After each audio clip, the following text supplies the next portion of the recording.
Hi, welcome back guys. This is your friend, the fanfiction guy, back with another fanfiction. This is the first part of What If Deku's Secret Reached Present Mic. Now before starting, please give this video a like and subscribe to the channel if you want more videos like this. Now let's get into the fanfic. Well, thank you for that interesting story, Hizashi says, clearing his throat and shrugging at Takara.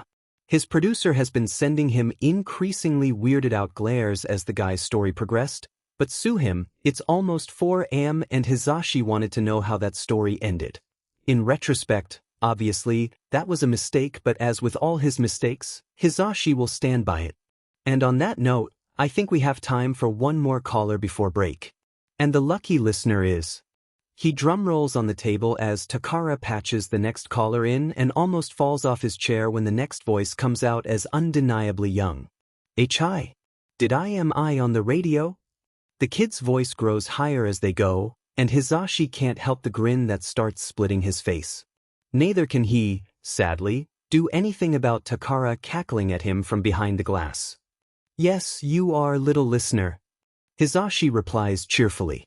Live on the air with present mic. Even though it's very late, shouldn't you be in bed by now, kid? The kid squeaks. Sorry. I didn't... Maybe I shouldn't have called. The last part comes out as a mumble, probably not something Hizashi, or his other listeners, was meant to hear, but it twists at his heart anyway.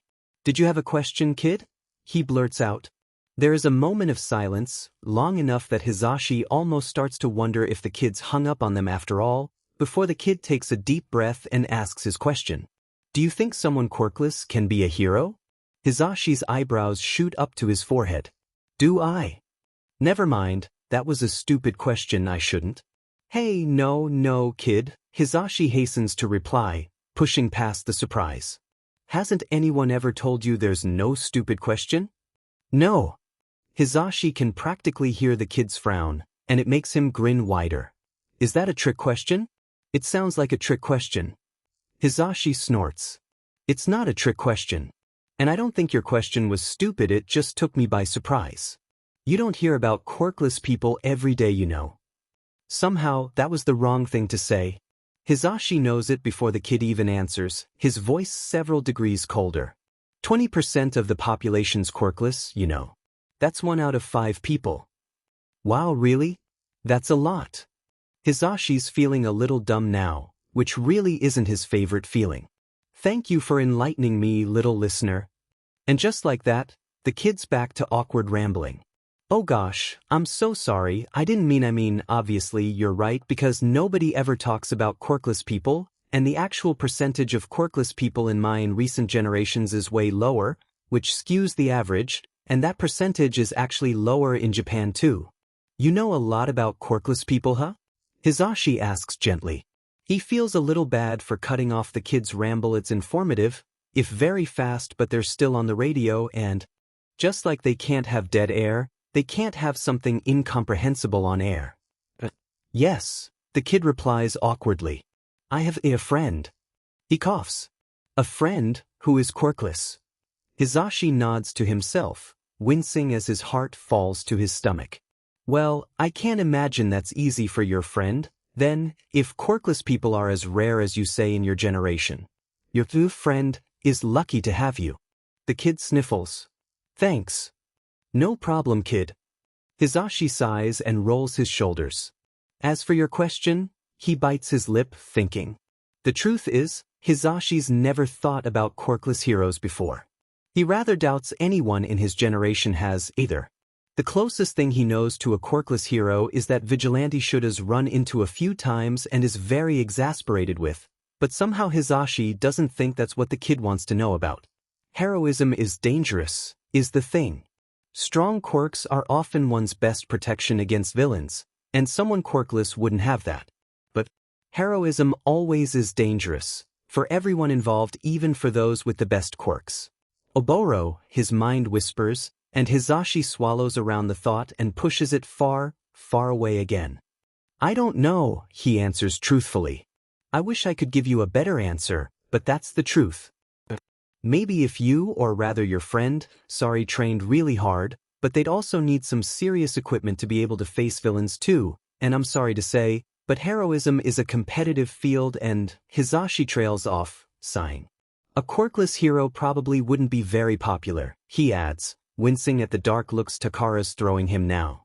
Hizashi's well aware he's treading on dangerous ground.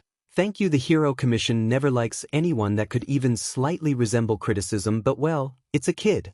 Hizashi's just answering a question. He can't not help, that's why he became a hero in the first place. Speaking of the kid, he's speaking again. That's okay, the kid says, his voice soft and bright in the way people get when they try to show they aren't hurting. I don't really want to be a hero to be popular anyway, though it'd be nice, I guess, to show others there could be someone like me. Like if I can do it, they can too. Hizashi's heart hurts.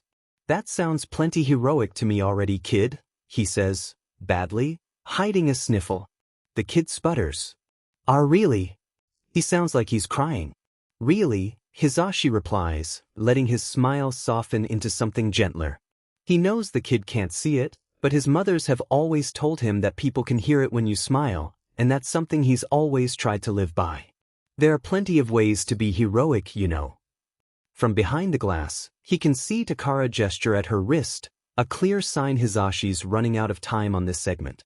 Hizashi pouts. The kid's been a much more interesting caller than the past 10, brave and smart, his favorite combination, and he's kind of loath to let him go after such a lackluster answer. Especially when the kid's crying still.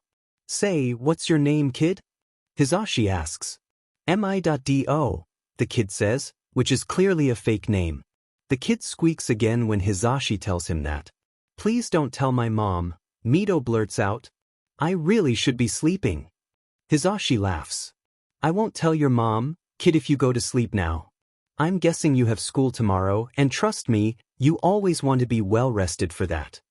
Of course, want and be are very different things, as Hizashi well knows, but he's a hero, and he's supposed to be a good role model for the kids.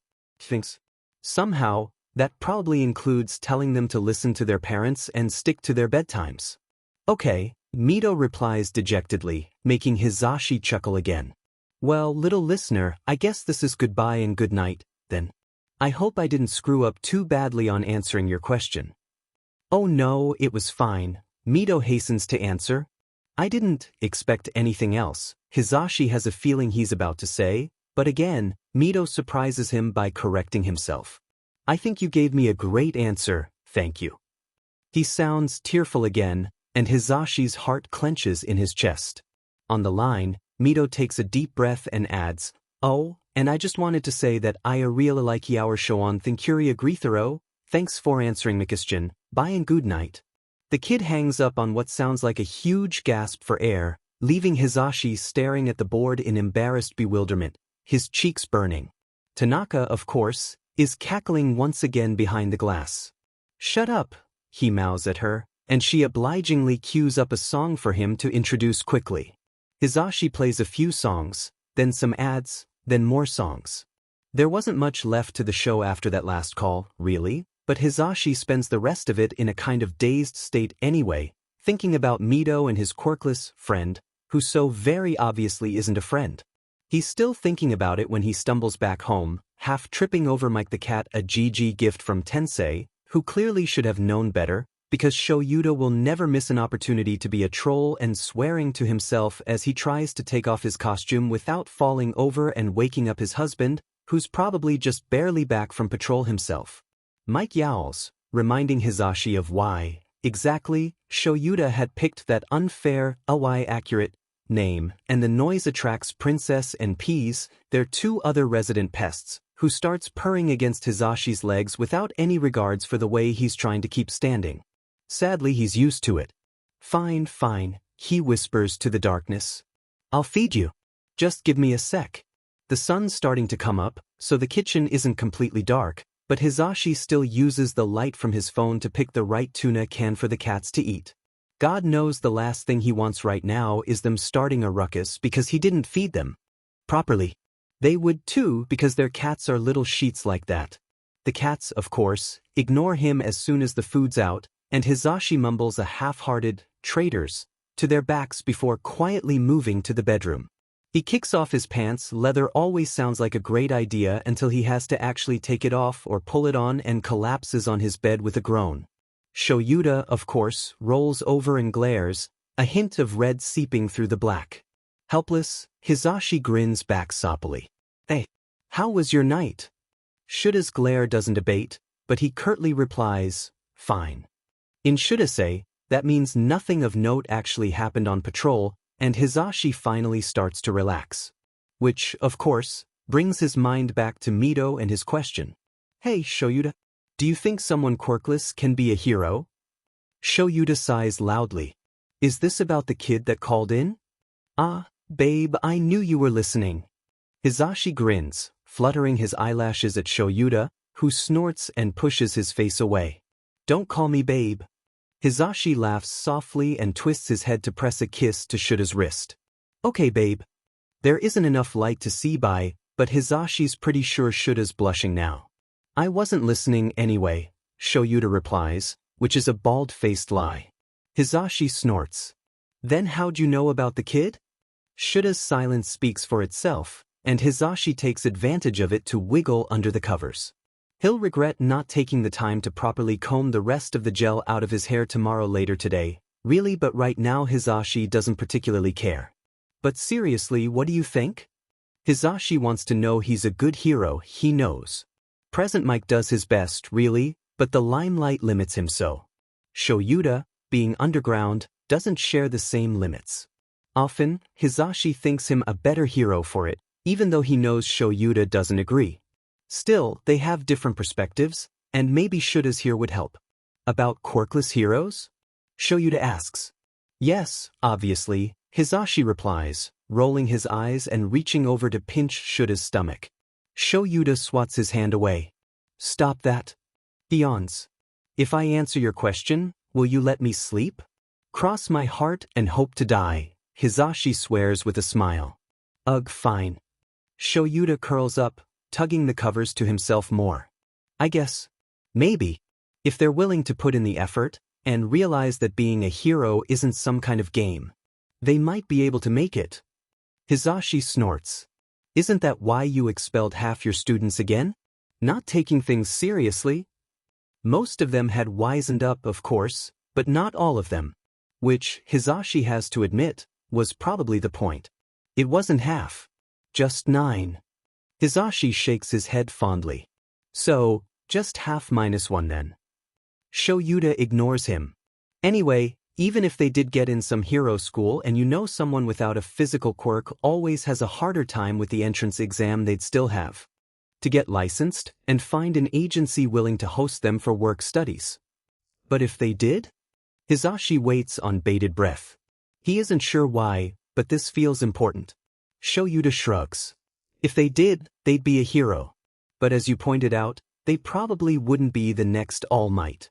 Hizashi muffles his snort of laughter into his pillow. You don't have to say his name like that, you know. Shoyuta sniffs haughtily. I'll say his name however I want. Hizashi shakes his head. You're lucky. I love how prickly you are, you know. He lets his head fall back on his pillow. Thanks, though. Shoyuta hums back in answer and rolls back over, a clear end to the conversation. Which is fine, really. Shuta's not the only one to be exhausted here, and they, just like Mido, also have a school to get back to later today. Over the next couple of years, Mido calls about a dozen more times. He's not quite a regular, thankfully, because every time the kid's peppy but shy voice ends up on the other end of the line, Hizashi gets the urge to find the kid's mother and get her to make that kid sleep, but he's close enough to one that Hizashi doesn't feel bad about referring to him as one of his favorite callers. Not that he would have anyway, but this way he can say it out loud and enjoy Mido's flustered reaction. Sadly, the kid doesn't seem like he's been getting a lot of positive attention from anyone but his mother, which is another reason why Hizashi is so loath to turn the kid away, even if he never calls earlier than 3 in the morning. He still insists on the paper-thin quirkless friend cover, and while he doesn't ask about quirkless heroes again, he always has very interesting and insightful questions, though they are also very random. So yes, Shoyuta can mock him all he wants, but Hizashi's grown a little attached. It just happened. In Hizashi's defense, Mido's just too adorable not to like. And then, and then Mido just stops calling. It makes sense, Hizashi tries to tell himself. Maybe the kid's mother finally caught him calling up the radio in the middle of the night, or maybe the kid's finally learned to sleep through the night. Maybe the kid's too busy. He should be about the right age for high school applications, right? And hero school entrance exams will be coming up. If Mido still wants to be a hero, he'll need all the time he can get to prepare. Especially if, as Hizashi suspects, Mido truly is quirkless. So yes, there are plenty of reasons why Mido might not be calling in to the show anymore. Plenty of good reasons too. It's just that Hizashi can't stop thinking about all of the bad ones, because Mido always sounded sad and beaten down on the phone, and kids only sounded like that when the world tried to beat that into them. And sometimes those kids can snap too. Shoyuta, he knows, has been keeping an eye on any quirkless teen suicide reports for him. He would have said, if anything had come up, but nothing has. Hopefully nothing ever. And maybe, just maybe, Hizashi will see Mido in class next year. On a Monday, about halfway through the school year, Nezu summons the entire heroic course staff to his office for an announcement. Hizashi grins and laughs when Nezu introduces them to their new coworker, Yagi Tashinori, who, actually, is freaking All Might and barely falters when All Might tells them about the injury that almost ended his life and is now ending his career, leaving him with one lung, no stomach, and about 3 hours of hero work per day. Somehow, he manages to wait until they get home to freak out. What the F dash? He swears as he collapses into their sofa. Princess, who he's only narrowly missed sitting on, glares at him with eyes that promise painful scratches later before darting out of the room. Shoyuta snorts as he hangs his capture weapon by the door. Well, I guess we now know why there was so much secrecy around this new hire, at least. Hizashi ems, dropping his head into his hands. This is so effed up, oh my god, Shoyuta, what the F dashed? There, Shoyuta replies, patting him on the shoulder. Hizashi sighs. You know I can tell when you're mocking me, right? I know, Shoyuta replies, because his husband is nothing if not consistent in how much of a troll he can be sometimes. Hizashi raises his head just long enough to glare at him before dropping it back in his hands. F dash dot. Hizashi doesn't swear that often, but this is definitely a swearing situation. All Might injured badly enough that he has to retire? Hizashi doesn't want to imagine the impact this will have on a hero society that is basically built around him and the sense of safety he's brought Japan, and yet it seems like he will have to. Stop. I can hear you spiraling, just stop. This isn't your problem. Hizashi snorts. We're heroes, Shoyuta. It kind of is our problem. He drops sideways onto the couch, burying his head into the cushion with a loud groan. It tastes like dust and cat hair, but right now Hizashi doesn't even care. Anything is better than contemplating the potential collapse of their society. I doubt it'll be that bad, Shoyuta retorts dryly. Yes, we've become too dependent on a symbol, and Shoyuta, for once, doesn't even sound smug about the fact that he's been saying this for years, but we're strong nonetheless. We'll manage without All Might. Hizashi sniffles, then sneezes as the cat hair tickles his nose. I can't believe you're using my own arguments against me like this. Someone has to, Shoyuta retorts dryly. He steps closer, and Hizashi scuttles over to the side without needing to be told so that Shoyuta can sit down too. I can't believe we're going to be working with All Might, Hizashi says after a beat. Shoyuta snorts. Technically, we've been doing that for years now. Don't get smart with me, Shoyuta, Hizashi retorts, rolling his eyes. You know what I mean. It's All Might. Shoyuta arches an eyebrow at him pointedly. Weren't you complaining just a minute ago about how his retirement would cause society to collapse? In response, Hizashi sticks out his tongue. I can both criticize him and admire him, you know. I'm complex. I contain multitudes. Sure you do. Shoyuta snorts. He stretches, yawns, and drops his feet on the coffee table. Hizashi thinks about giving a token protest, but that table's seen so much worse that it's not really worth it. Ramen for lunch? Shoyuta asks. Are you offering to make them? Hizashi asks, arching a worried eyebrow. Shoyuta, like Hizashi, isn't great in the kitchen, but where Hizashi usually gets distracted by work and forgets about his food until he smells the smoke, Shoyuta believes in throwing everything together for convenience's sake and forgets flavoring his stuff at least half the time. Needless to say, they eat a lot of takeout. No, Shoyuta replies grumpily. We should order in. Hizashi perks up. Oh, good plan. I think Mama's is trying out a new recipe too. I've been meaning to try it. Shoyuta snorts, shaking his head. I'm not holding back your hair if you get sick again, he mumbles, like the lying liar that he is. Just get my usual, please. Sure thing, babe.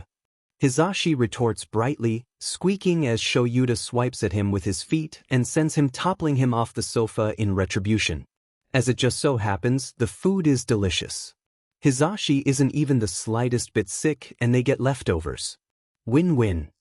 Despite Nedza's announcement that All Might will be joining them next year, Hizashi doesn't actually see much of the man in either of his forms. He can tell that it irks Shoyuta, but as Hizashi can't help but remind him, not everyone is used to working several jobs at once, and All Might is the #1 hero. His schedule is bound to be a little complicated, especially at first. Hizashi remembers how much of a mess he'd been when he'd started teaching in addition to doing his radio works and patrolling. In comparison, All Might really is handling this like a champ. They do see him sometimes in the form that Nemuri's jokingly nicknamed Small Might, but he mostly spends time around Nedzu and Recovery Girl. The former goes without saying really, and the latter should make sense, considering his injuries, except that Hizashi's overheard them a few times, and their discussions seem to involve more inquiries about training regimens and their impact on the body rather than anything regarding All Might's health. He's better company than Hizashi would have expected, though, for the #1 hero. Hizashi's met with Endeavor before, their current #2, and Best Jeanist, their #4, and both are good heroes but still hold themselves differently for it. Hizashi, for example, would never be able to get into a chat about the differences between Sweden's villain rehabilitation policies and Japan's current take on it, which isn't quite a no way not ever with Endeavor. Nor does he have anyone else to practice his English. Hizashi's half nodding along to All Might Yagi. He said to call him Yagi as he switches to talking about ways Japan's current judiciary system could be improved and half suggesting his own points when Shoyuta tiredly walks on and pours himself into his sleeping bag, curling up against the wall in half-seated position. He laughs, recognizing Shuta's exasperated tiredness easily. "To be running you ragged again, huh?" he asks, grinning. Since Shuta's expelled most of his class again, sadly, definitely for a lot of them he's been helping out with other classes, and the second years are wild. Shoyuta just slurps a juice pouch, glaring at him, and Hizashi laughs again before sheepishly turning back to All Might. "Sorry about that," Hizashi says, rubbing the back of his neck. "I didn't mean to cut you off. You were saying about outreach programs?" All Might's about to answer when Shuta's head loudly thumps against the wall. All Might jumps up to his muscle form in surprise, and he and Hizashi blurt out, "Are you all right?" at the same time. "I'm fine." Shoyuta glares at them, but the way he's rubbing the back of his head says otherwise, as does the faint embarrassed red coloring his cheeks. "Are you stupid?" Hizashi glares back, annoyed and worried. "Why would you do that?" Shoyuta keeps glaring back, curling up tighter into his bright yellow sleeping bag. "Don't you dare get started on social outreach during my lunch break, Hizashi," he threatens, thunderous. Hizashi's grin gets wider. "Maybe if you hadn't thought banging your own head against a wall was a good idea, I would consider it," it says. "Social outreach is important, yes, I know," Shoyuta cuts him off exasperatedly. Shoyuta, as Eraserhead, actually knows about this on a more visceral level, and he's helped Hizashi brainstorm for ideas more than once.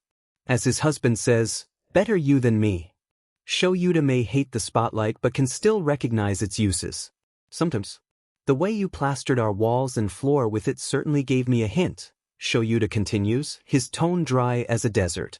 Hizashi chuckles weakly. "Right, you're still mad about that, aren't you?" Shuta's glare answers for itself, and okay, maybe Hizashi had gone a little overboard with the last project he'd picked up, but he'd cleaned up after himself. Eventually. It was for research, he justifies out loud, whining. You stuck graphs to the ceiling, Hizashi. The ceiling. Distantly, Hizashi registers Yagi quietly addressing Nemuri, who must have entered the room at some point recently. Is this normal? Nemuri snorts back. It is for them. Louder, she adds. Oi boys, keep some of that fire for the bedroom. Naturally, Hizashi starts to sputter as the words register, while Shoyuta just retreats further back into his sleeping bag, his deadly glare turning to Nemuri, who, proving once again that she can't be entirely human, just laughs it off. Hizashi moves back toward Yagi, only now realizing how much he'd drifted to Shuta's slumped-over position. Sorry about that, he says before wincing. Again. Yagi laughs back nervously. It's not a problem. His eyes dart toward Shoyuta, still glaring at their little group. Maybe we should, move this discussion somewhere else? Hizashi rolls his eyes. No need. Shoyuta likes to protest, but he could sleep through a hurricane. Besides, his husband's cat naps between classes aren't so much actual naps as opportunities for him to rest his eyes and pretend to sleep while he spies on people. Hizashi nudges Yagi with a grin. Come on, I want to hear your thoughts on this. Better give in, All Might, Nemuri advises with a sharp grin. Hizashi always gets his way. Hizashi tries not to look too smug, but judging from both Nemuri's widening grin and Shuta's fake annoyed glare from the other side of the room, he's failing. You're not what I expected, Yagi says suddenly, his sunken blue eyes lighter with pleased surprise. Huh? Hizashi asks, frowning. What does that even mean? Shoyuta snorts loudly.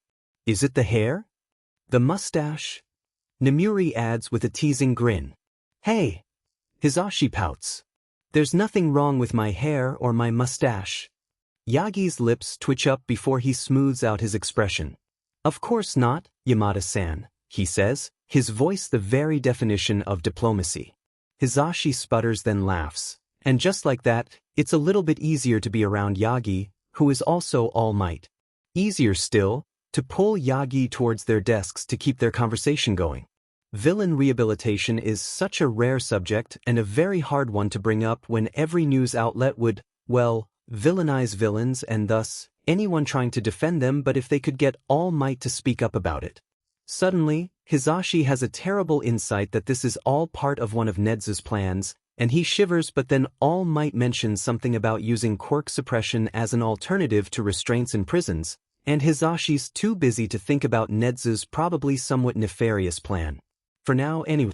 Weeks fly by, then months, and before Hizashi knows it they're graduating one class and starting to prepare for the next.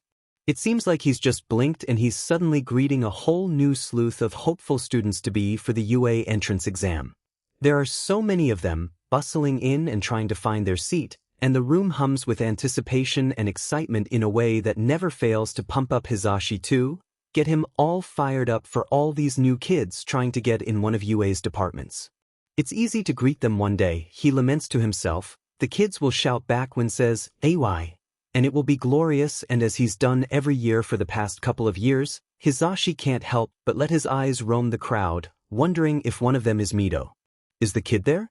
Maybe it's that green kid over there, mumbling excitedly to himself? Or maybe he's that other kid on the other end of the room, looking down tiredly at his test in a way that vaguely reminds Hizashi of his husband?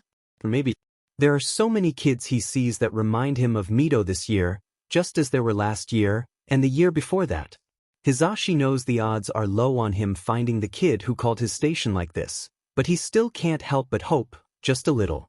Hizashi goes through the customary exam introduction, and has to fight back a snort when Tenya stands up and calls him out on forgetting about the fourth type of robot. Hizashi would pity Tensei for having to deal with that enthusiasm, except that A. Tensei's worse, and B. Now Hizashi's going to have to deal with said enthusiasm, because there is no way little Tenya's not getting in. Watching over the written exam part is rather boring, even with the few cheaters that are quietly escorted out they get some every year, somehow, but then it's time for the practical, at last, and that's always more fun.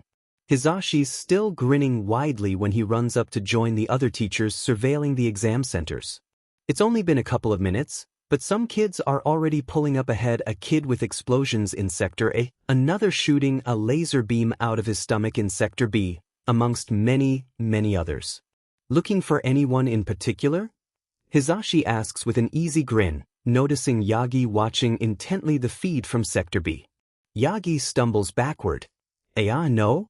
Just, impressed by the show of heroics from this year's batch of examinees. They are truly promising. His enthusiasm shines through by the end of his sentence, his voice booming almost as much as when Yagi is in his all-might form and almost managing to make Hizashi forget Yagi's first reaction. Almost. Don't let Shoyuta hear you say that, Hizashi replies with a wink and a chuckle, quietly fielding All Might's weird behavior away for later analysis.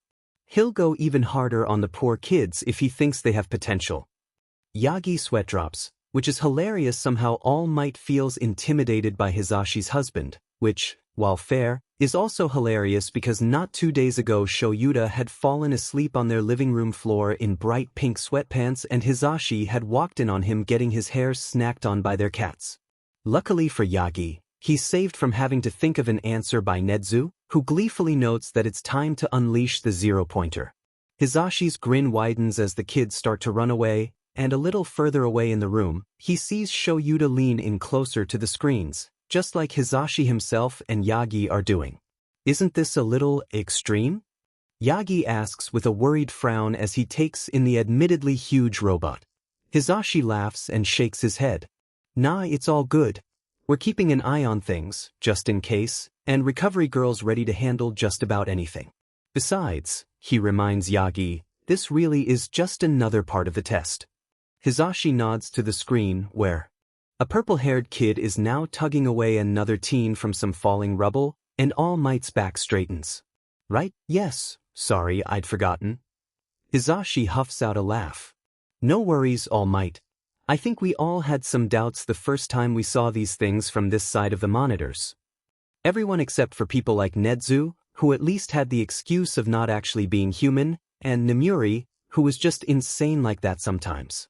Displays of heroism like that first boys multiply across the screens, to Hizashi's pride, but then Nezu cackles and the camera zooms in on a girl, stuck under some rubble directly in the path of the zero-pointer. Hizashi can feel his eyebrows shooting up before he sees the green-haired kid running straight for her, and he rolls back on his heels, excitement building up in his stomach. There is a kind of tension now, if not in the room, at the very least around their monitoring station. Yagi mumbles something to himself, hands fisted tightly at his side as he stares intently at the screen, and suddenly, almost as if in response, the boy takes off with a silent scream, a blur of green lightning and speed as he first jumps then punches the zero-pointer dead. Hizashi gapes while Yagi cheers, punching his fist up in the air though his face falls worryingly quickly when the boy starts to follow after the zero-pointer. Ouch, that's got to hurt, Hizashi says with a wince. It's hard to say for sure over the screen, but the kid definitely broke at least his arm, if not his legs too. At least he doesn't have to find out how hard the landing can be even with Yue's best efforts. It would have been painful because the girl he'd been saving saves him back, slapping her hand on him and slowing his fall. Yagi almost collapses with relief beside him and Hizashi valiantly resists the urge to pat him on the back. From the corner of his eyes, he can see Shoyuta scowling at the screen and it makes him want to laugh. A high rescue score plus a quirk that seems to hurt its user's body practically guarantees the kid will end up in his husband's class, after all. The exam ends after that, and Hizashi has to go back out to supervise the kids, make sure they actually manage to leave the grounds and seek medical attention if they need it. It's always a little bittersweet, knowing he won't see most of the kids again because they failed the exam, but it's also exciting, knowing that some of them will be the heroes of tomorrow. Like that crazy bone-breaking kid, or the girl he'd been with who tried to give him some of her points. Now that's what Hizashi calls heroic spirits. He can't wait to see what they become.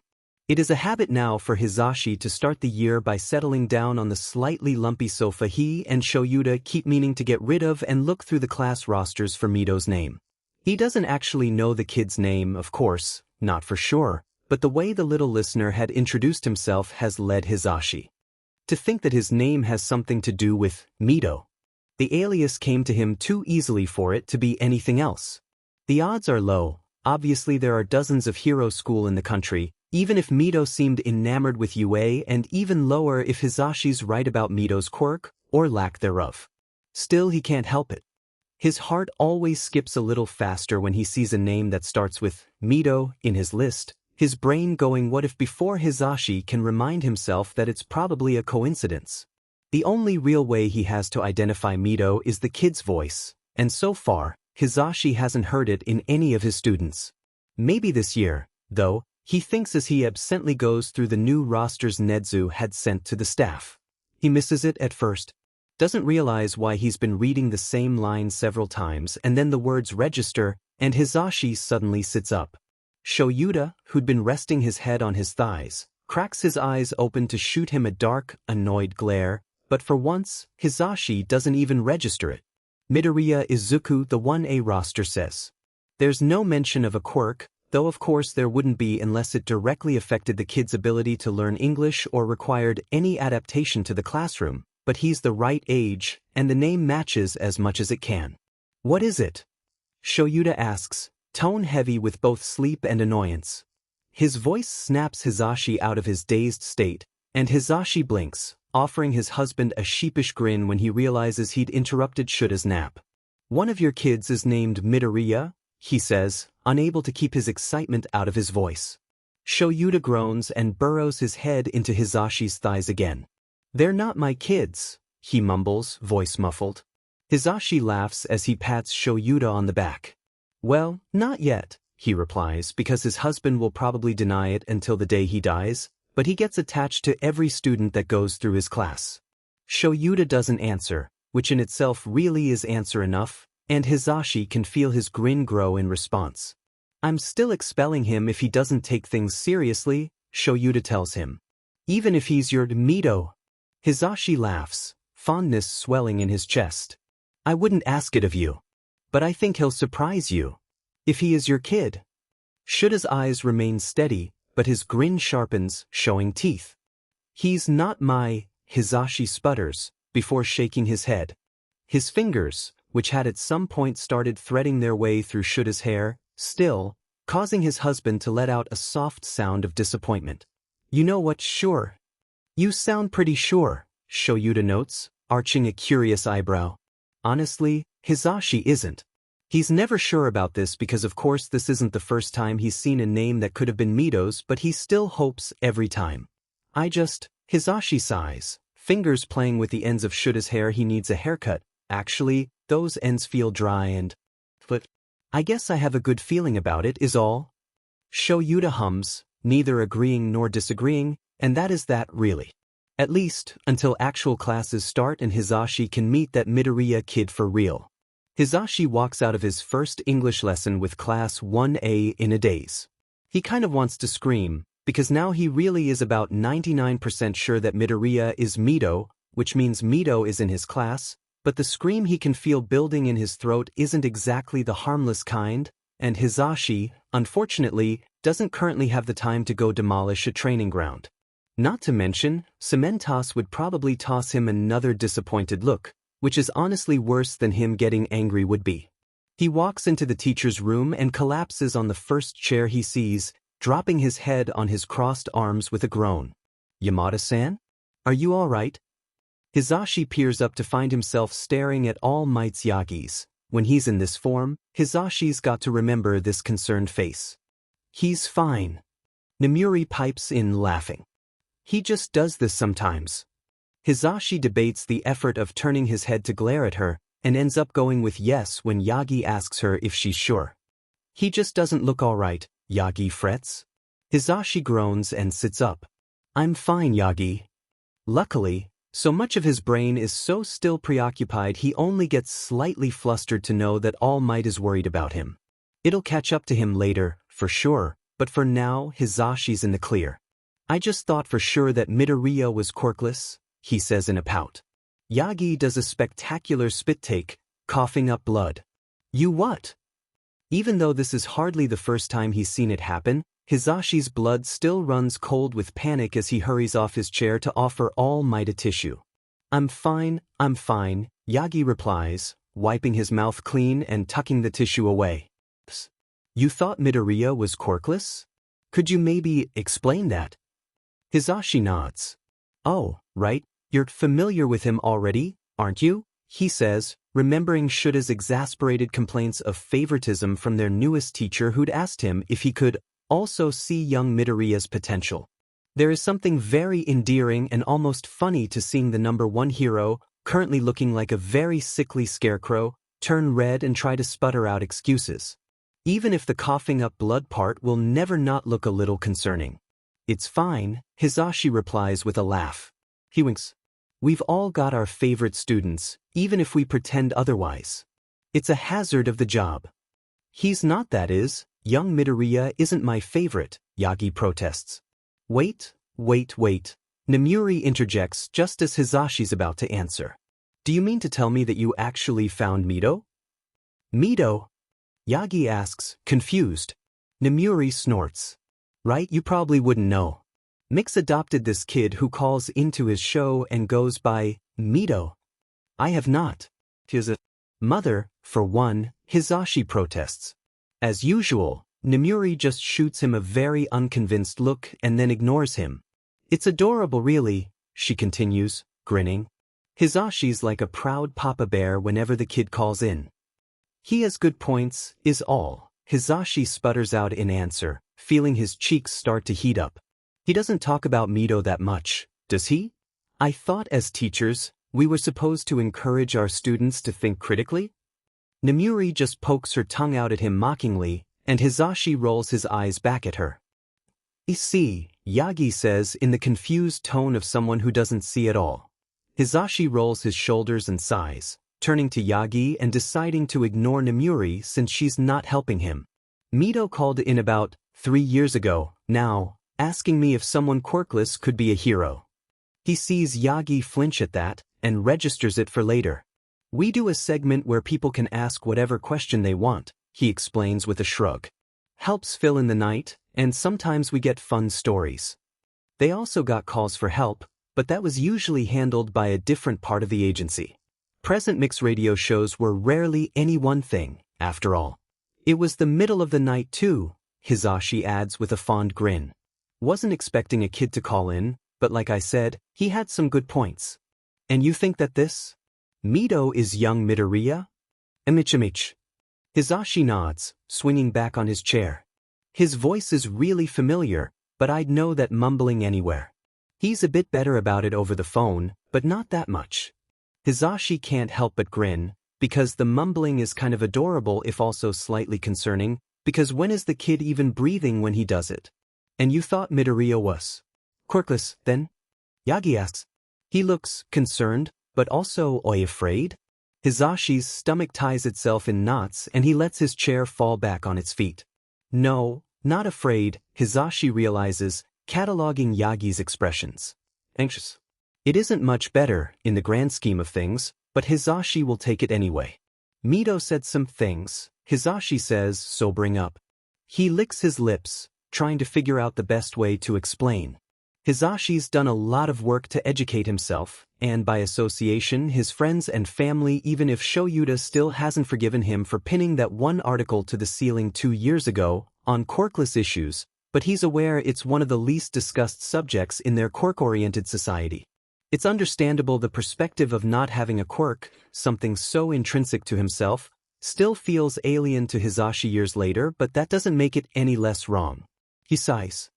He mentioned quirklessness the first time he called, Hizashi repeats, a fond grin pulling at his lips at the memory. I was kind of surprised, but he had a lot of ideas and very good points. A little unstructured, yes, he adds with a shrug, but the important parts were there, and he's still young. He's got time to learn that part.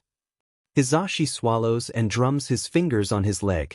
Did you know that even if the national average statistics indicate that quirklessness concerns 1 out of 5 people, in our generation it's closer to 1 out of 10 and in Mido's, around 1 out of 25? He takes Yagi's surprised gasp for agreement and shrugs. Yeah, I didn't either. Mido's mentioned a bit more over the years, but he usually said he had a quirkless friend. Hizashi laughs, shaking his head fondly. It was about the thinnest cover story he could give, Besides the fake name, it sounded too personal for him to relate to someone else. I see, Yagi drawls out, wringing his hands in his lap. So you really believe Midoriya might be? Hizashi corrects, an easy grin on his lips. I never forget a voice. Ironic, really, considering how crappy his hearing actually is, but true. And very useful. Right. Yagi swallows. And because he's this? Mido, you think he's quirkless? Hizashi rolls his eyes. Well, obviously if he was, he's not anymore. Kid took down the 0-pointer with a punch, because yes, Hizashi had that looked up once he'd seen Midoriya's name on his roster. It had actually been a huge part of why he doubted his earlier instinct so much. And Shoyuta told me he broke his finger during the quirk appreciation test he ran yesterday, so. He shrugs again. He's not quirkless. He pouts. I was so sure of it too. Yagi's eyes dart to Nemuri nervously, who pointedly pretends she's filing her nails, before coming back to Hizashi. He seems to hesitate for a few moments before coming to some kind of decision. His blue eyes, deep and sunken, almost glow as he does, and Hizashi shivers, suddenly very aware of why. Exactly, the man in front of him is the #1 hero. I see, Yagi repeats. Well, I guess you weren't quite wrong. Hizashi jerks in surprise, almost overbalancing and falling off his chair. He only just catches himself on the table. What? He half shouts, wincing at his own volume. Yagi sighs, looking down. You were right, earlier, when you said I was more invested in young Midoriya's progress than other students. For a moment, Hizashi's almost sure All Might is going to claim the kid as is, but then Yagi continues speaking. I met him last year, he says. I don't know if you remember, but there was this sludge villain, kidnapped some middle schooler. Yes, I remember. Nemuri finishes. Like Hizashi, she isn't smiling anymore. The heroes involved got some kind of reprimand for inaction, too, if I remember it right. She tuts, shaking her head. Fight was televised and everything. Don't tell me that was Midoriya? Not exactly. Yagi winces. Midoriya had a run-in with that villain earlier, but the villain escaped my custody and ended up taking young Bakugo hostage. Sheet, Hizashi swears. Yagi nods solemnly. They were both fine, of course, and young Midoriya actually ended up running in to help his friend, which inspired me to act despite my unfortunate situation. Despite Yagi's self-deprecating tone, his pride for Midoriya shines clearly. Which isn't a surprise, really a kid who inspired All Might to act. Hizashi whistles. Must have been something special, Hizashi says. It was yes.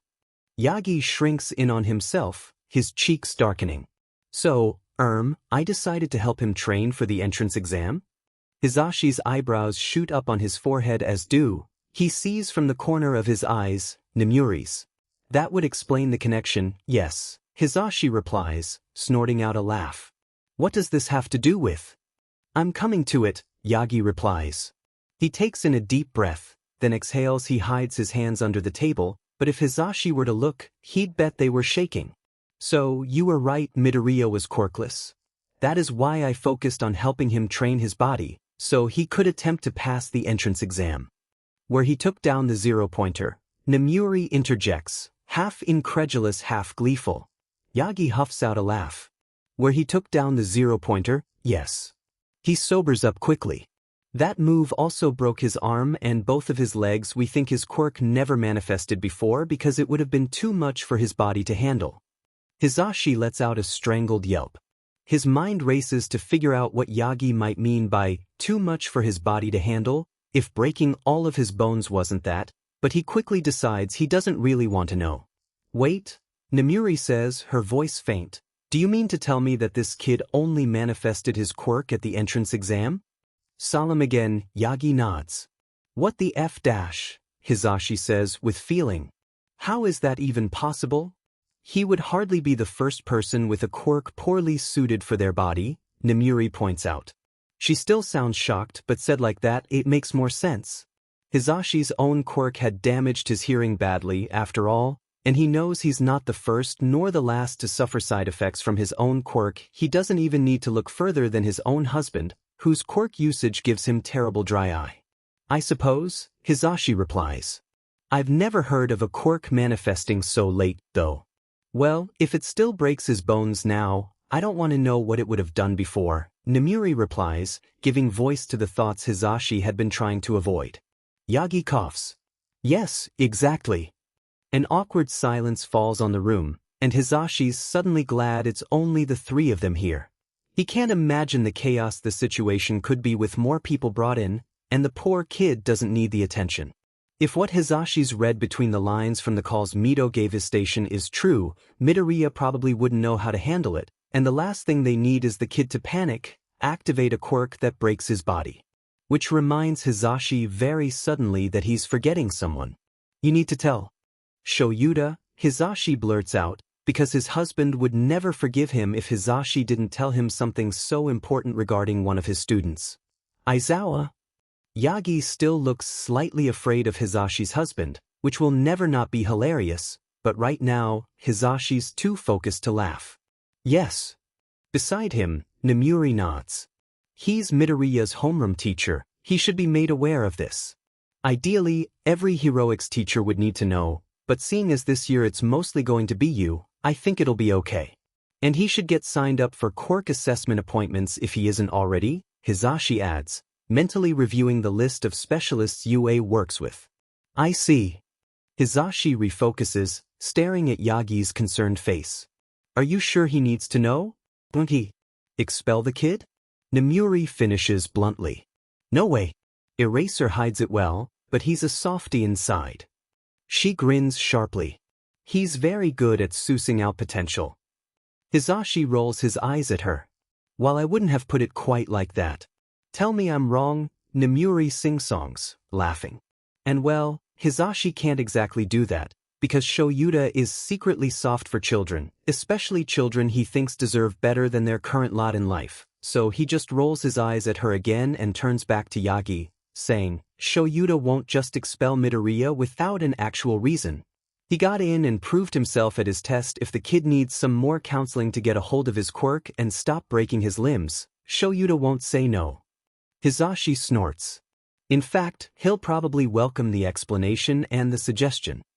He and Recovery Girl both, Yagi mumbles, making Hizashi's lips quirk up when he realizes they probably weren't meant to overhear that part. Well then, let's hope it works, Hizashi replies with a grin. And that Shoyuta doesn't kill the #1 hero for not telling them about Midoriya's situation sooner. He doesn't say, mentally wincing. He can't imagine Shoyuta taking the news well, after all, though at least he guesses it will be entertaining to witness.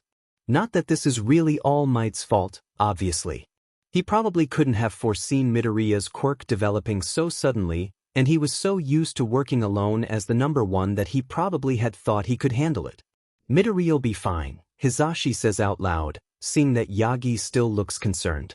He's got all of us in his corner. We'll make sure he figures out his quirk in no time. Yagi still doesn't look quite reassured, but he still offers a smile and a grateful thank you.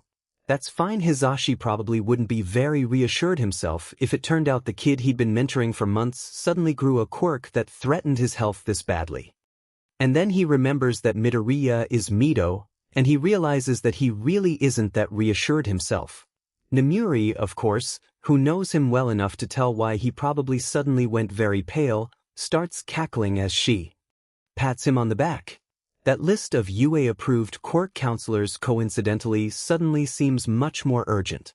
The thing about having 3 jobs he loves is that sometimes Hizashi doesn't have time for last-minute events, like, say, informing his husband that one of his students needs some extra help on account of getting his quirk later than anyone Hizashi's ever heard. All Might has something to tell you, was all he'd really had the time to say before rushing out to the station to work on the prep for the weekend's shows, and Shuda's annoyed groan had prepared him for the sight that welcomes him home. Still, there is something very amusing to finding his husband buried under their covers and pretending he hasn't heard Hizashi come home. He knows Shuda's awake because the bedsheets are very still. Shoyuta always starts taking smaller breaths when he pretends to sleep, like he's trying to hide, and that's a fact Hizashi's keeping close to his chest lest Shoyuta change it up. Hizashi lets out a chuckle as he sits down on the end of the bed, tugging off his shoes and poking Shoyuta where his thighs should be. So, do we still have a symbol of peace? He half jokes. When Shoyuta stays conspicuously silent, Hizashi laughs and pokes him again. Yes, Shoyuta replies grumpily, poking his head out from under the sheets. His behead is phenomenal, and he has the pillow's crease imprinted on his left cheek. Hizashi snorts out a fond laugh. Yes, you're mad at me, or yes, we still have a symbol of peace? Shoyuta glares back, shuffling himself into a sitting position, his back to the wall. Can't it be both? Hizashi keeps staring at him until Shoyuta sighs, pinching his nose like he's warding off a headache. I suppose this does explain some things, he reluctantly says. But Yagi should have told me about this sooner. Hizashi snorts. What? Shoyuta shoots him a glare. You disagree? Shoyuta, I love you, but you do have a reputation, Hizashi replies, shaking his head fondly and biting back a chuckle at Shuta's answering betrayed look. Look, of course you should have known about this, but if you had before your test, can you honestly tell me you wouldn't have judged Mido differently? Right, because you're not biased at all, Shoyuta replies mulishly. In answer, Hizashi pokes him in the thigh again. This isn't about me. I'm not the kid's homeroom teacher.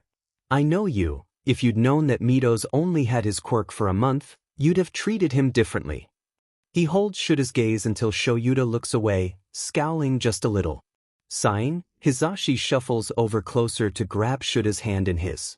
I'm not saying All Might was right not to tell you or anyone, apparently because he should have mentioned something after the first time the kid broke his bones, but I get him wanting to give Midoriya a fair shot at this, without the stigma of being a late bloomer hanging over him. He winces. Kid's probably tired of being treated like glass if he was quirkless up until the exam. The line of Shuta's lips hardens as he no doubts remember the same thing Hizashi does, just how bad the treatment of the quirkless population can get. It was something Hizashi had started researching after the first time Mido had called. He's still horrified by how right the kid had been when he'd schooled Hizashi on live radio, and he hasn't stopped still then. Which means that he's aware that the best Mido could probably have hoped for in school was to be treated as some fragile thing by an institution too worried about what might happen to them if it came up a quirkless child had been injured on their watch. He still can't really think about what the worst might look like without wanting to storm down to Mido's middle school, which he belatedly realizes he could actually find now. Hey, he adds with a smile, nudging Shuta's leg again. At least now you know, and we can all focus on helping the kid get better. Shoyuta hums in agreement. He looks tired still, and he has a patrol later, so Hizashi just chuckles and pats his legs before standing up. I'll wake you up for dinner, okay? Shoyuta grunts in agreement grumpily, already slinking his way back underneath the covers, and Hizashi shakes his head fondly at him as he heads towards their kitchen. Hizashi truly just means to make dinner something quick and filling for Shoyuta to scarf down before he ventures out into the night, but even as he opens their cupboards to look for ingredients, he can't help but think about Mido, who he supposes he should call Midoriya now, and his mysterious late quirk. He sets the rice to cook, humming softly to himself, and gives up on making anything too complicated after the third time he almost slices off his finger trying to cut onions. Clearly, he's too distracted for anything too sophisticated. They still have some leftover curry, that'll do fine with the rice. Shoyuta, who'd eat his rice raw if he could actually stomach it, is unlikely to complain, though he'll probably shoot Hizashi one of his patented, "I'm not worried but I'm concerned" looks, the way he always does when Hizashi starts to get lost in a project. Not that this is what's happening here, of course, but Midoriya's case is just so odd. Hizashi can't help but think about it. It's easy to log onto his computer and start looking for other reports of late quirk manifestation, easier, still, to find the stories. And there are stories.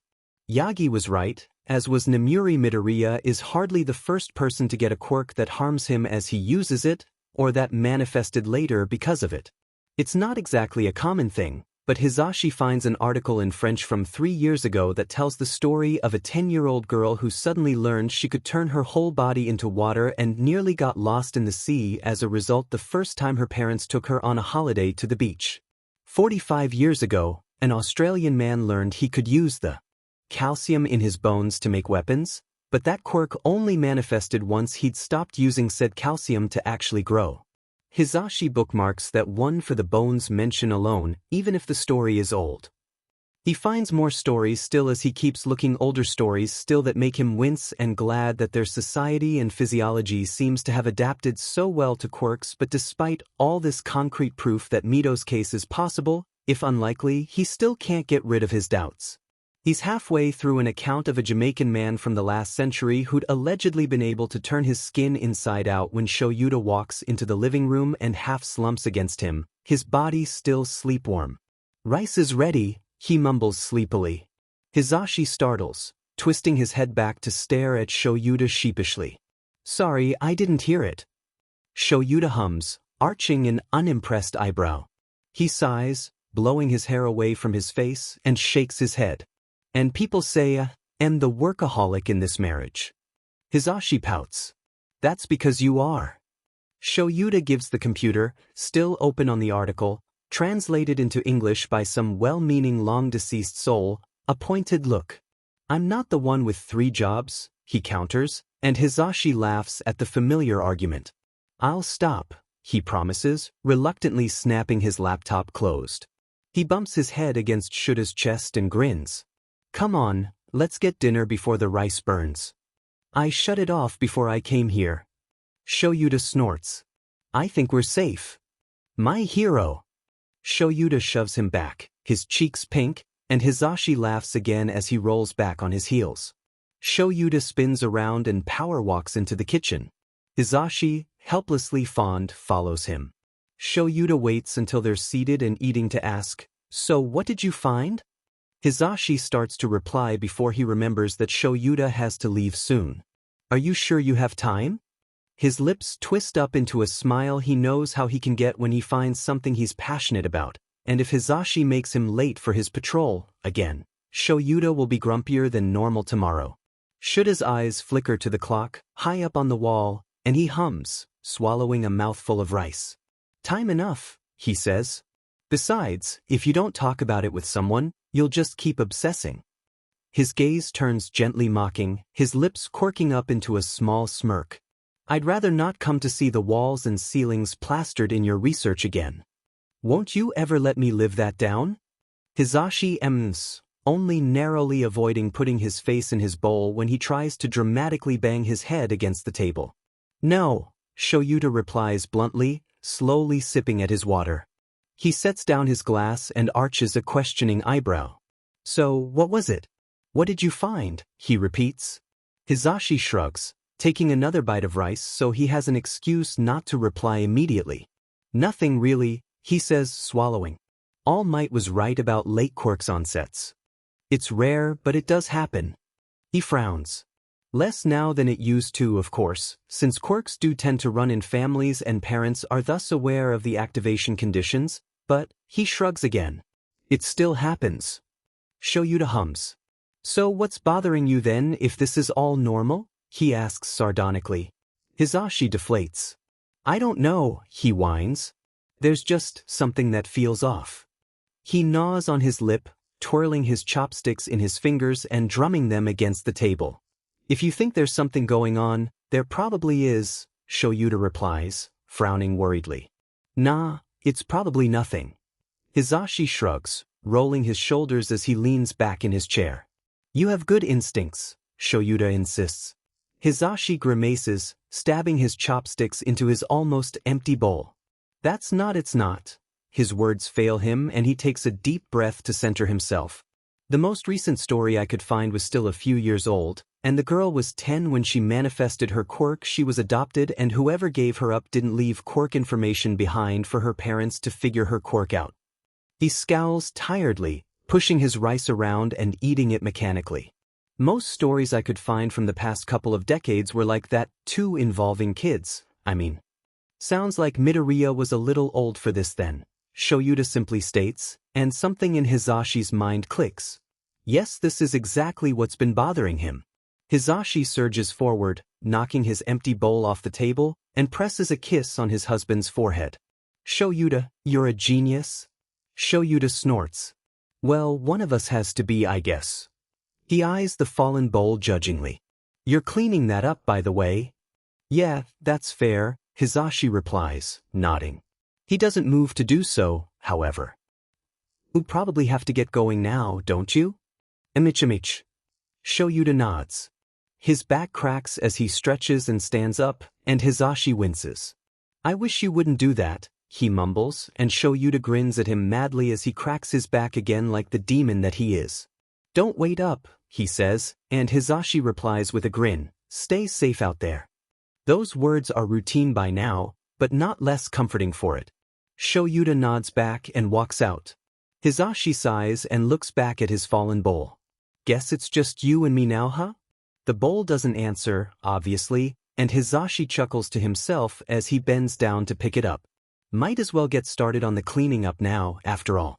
The weekend, as they are wont to do, flies by quicker than Hizashi would like. He's come at something of a standstill with Midoriya's mysterious quirk situation, and work has kept him busy besides that neither his shows nor his lessons plan themselves, after all. Shuta's been busy too, no doubt, trying to figure out how to include the fact that one of his students has only had his quirk for a few weeks into his own lesson plans, or what passes as them, since Shuta's lesson plans are more vague outlines he figures out on the go than Hizashi's own structured step-by-step instructions. Still, Hizashi's pretty eager for this new week. He always is at the beginning of the year. Getting to know the new students and figure out what they need to flourish is one of the most rewarding parts of the job. This morning, which started like almost every other Monday morning, shifts to the left when they run into Midoriya, who seems to be trying to gather up the courage to knock on the door to the teacher's room. Shoyuta clears his throat, his amusement poorly hidden to those who know him, and Midoriya jumps. Aizawa-sensei, I didn't see you there. Midoriya babbles, backpedaling, his face so red Hizashi's starting to get concerned. That much is obvious. Shoyuta snorts. He gives Midoriya one of his long, dead stares before arching an eyebrow at Hizashi and shaking his head. You can handle that one, he mumbles quietly for Hizashi to hear. Hizashi grins back, fighting back the urge to laugh as Shoyuta hip-checks him and pushes past him to go inside the teacher's room. He turns back to Midoriya, letting his smile ease into something softer that, he hopes, will help the kid stop looking like he wants to find the nearest shovel and dig a hole to bury himself into. What's up, little listener? Did you need anything? Oh no, and not really? The red on Midoriya's face strengthens, and his fingers tug at the bottom of his shirt. It's just, All Might told me that you, knew about me? His voice goes high-pitched at the end, and Hizashi can't fight back his smile. That I'm a late bloomer? And Dowsett and Mido, Midoriya adds in a quick rush that leaves him looking like he wants to run away. I do, yes, he tells the kid, smiling his brightest grin. Midoriya almost seems to deflate. And you, don't mind? Mind? Hizashi laughs. Of course not. Mido kid Midoriya, he corrects himself. If anything, I've been rooting for you to get here. He shoots him finger guns, inwardly cheering when Midoriya relaxes and smiles back. Really? Of course. You have the drive, kid. And you definitely were one of my smartest callers, too. Mido, I mean Midoriya. You can still call me Mido if that's easier, Midoriya blurts out, before letting out an adorable squeaking sound and ducking his head. He looks a little stunned too, and Hizashi's heart clenches in his chest. I mean, if you want, Midoriya continues. Hizashi's smile softens. Sure thing, kid, although I should probably get in the habit for class. Oh, the kid nods. That makes sense, yes. Hizashi hums in fond agreement. Midoriya scuffs his shoes on the floor. Did you really think I could be a hero all this time? He flushes red again, like he hadn't meant to say that, but he doesn't take the word back, just staring up at Hizashi with guarded green eyes. Hizashi sighs. Well, if there's anything I've learned, it's that anyone can be a hero. Sure. A good quirk helps more than it should, probably, he mutters, half to himself, but the world can always use more people who just want to help and do good, you know. So many of the villains Hizashi had run into hadn't had particularly strong quirks, and he knows it's the same for Shoyuta. In the years since Mido had first called asking about quirkless heroes, Hizashi's thought about his question a lot, and the more he's thought about it, the more it seemed unfair to exclude such a big part of the world because they didn't have an advantage everyone else had. And Mido had always been one of the good ones, a kid who, if he'd had one of those flashy quirks like the one he sported now, would probably have been hailed as the next All Might. So yeah, Hizashi continues, nodding, I did think you could be a hero if you worked for it, and guess what? You did, and you're well on your way there, little listener. Midoriya chuckles a wet laugh, and before Hizashi knows it, a small body collides with his. Thank you. Midoriya mumbles through his tears, jerking away from Hizashi before Hizashi can even react. Thank you, he repeats, sniffling and weeing his eyes. No problem, Hizashi replies, his throat tight. He has to resist the urge to coo or ruffle the kid's hair, and shoves his hands in his jacket's pockets instead. Was there anything else? He asks after a beat, when Midoriya doesn't move. Oh! Midoriya startles. His fingers twitch as he looks around the corridor nervously. Just, thank you for suggesting that I go to a quirk counselor? I think it'll probably help. The kid doesn't sound very sure about it, but Hizashi feels his grin widen anyway. Sure thing, little listener. Anything to help you keep those bones in one piece, He winks, laughing as Midoriya turns red again. Yes, that would be good, the kid mumbles. He squares up his shoulders and bows, quick and determined. So thanks again. I really owe you. You don't owe me anything, Mido, Hizashi cuts in, suddenly less amused. Students shouldn't feel like they owe their teachers anything, much less for this, which really was basic assistance any teacher owed their students. Beeped. The kid's eyes look wide and stunned. Really, it's my job. I'm supposed to help you. But, Hizashi trails off, grinning in delight as Midoriya starts to shift again in unease. If you really want to make it up to me, you'll stop calling into my show in the middle of the night. I'm your teacher now, I'll know if you're tired because of it.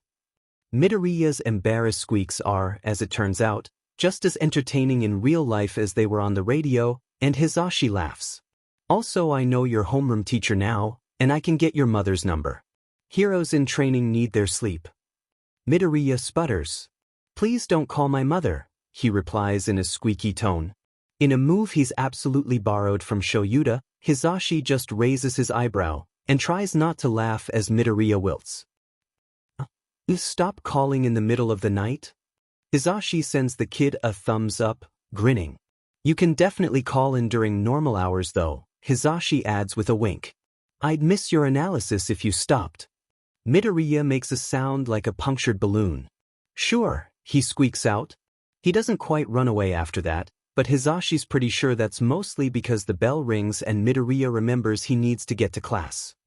Which Hizashi himself should also be doing, come to think of it. Time sure does fly when one's having fun. When the intruder alarm rings, Hizashi's taken by surprise. He can't remember the last time it rang outside simulations, and this is no simulation or training exercise. In fact, he thinks as he stares at the pile of dust that used to be their gate, it is most definitely a portent of something bad. There's no way the press did this, he states flatly. Hizashi's just left the mass of journalists waiting to get a glimpse of All Might behind. He's uniquely qualified to handle them, even if in this case he'd been very tempted to just scream at them until their ears bled and they ran away, but as eager for a story as they can be, none of them would be stupid enough to commit what is essentially an attack on UA. That'd be career suicide if not outright suicide, depending on how kind Nezu was feeling. Indeed, Nezu replies soberly. He stands up from where he'd been kneeling, inspecting the door's remains, and turns toward Hizashi and Shoyuta, who's still glaring at the pile of dust like he could set it on fire with his eyes alone.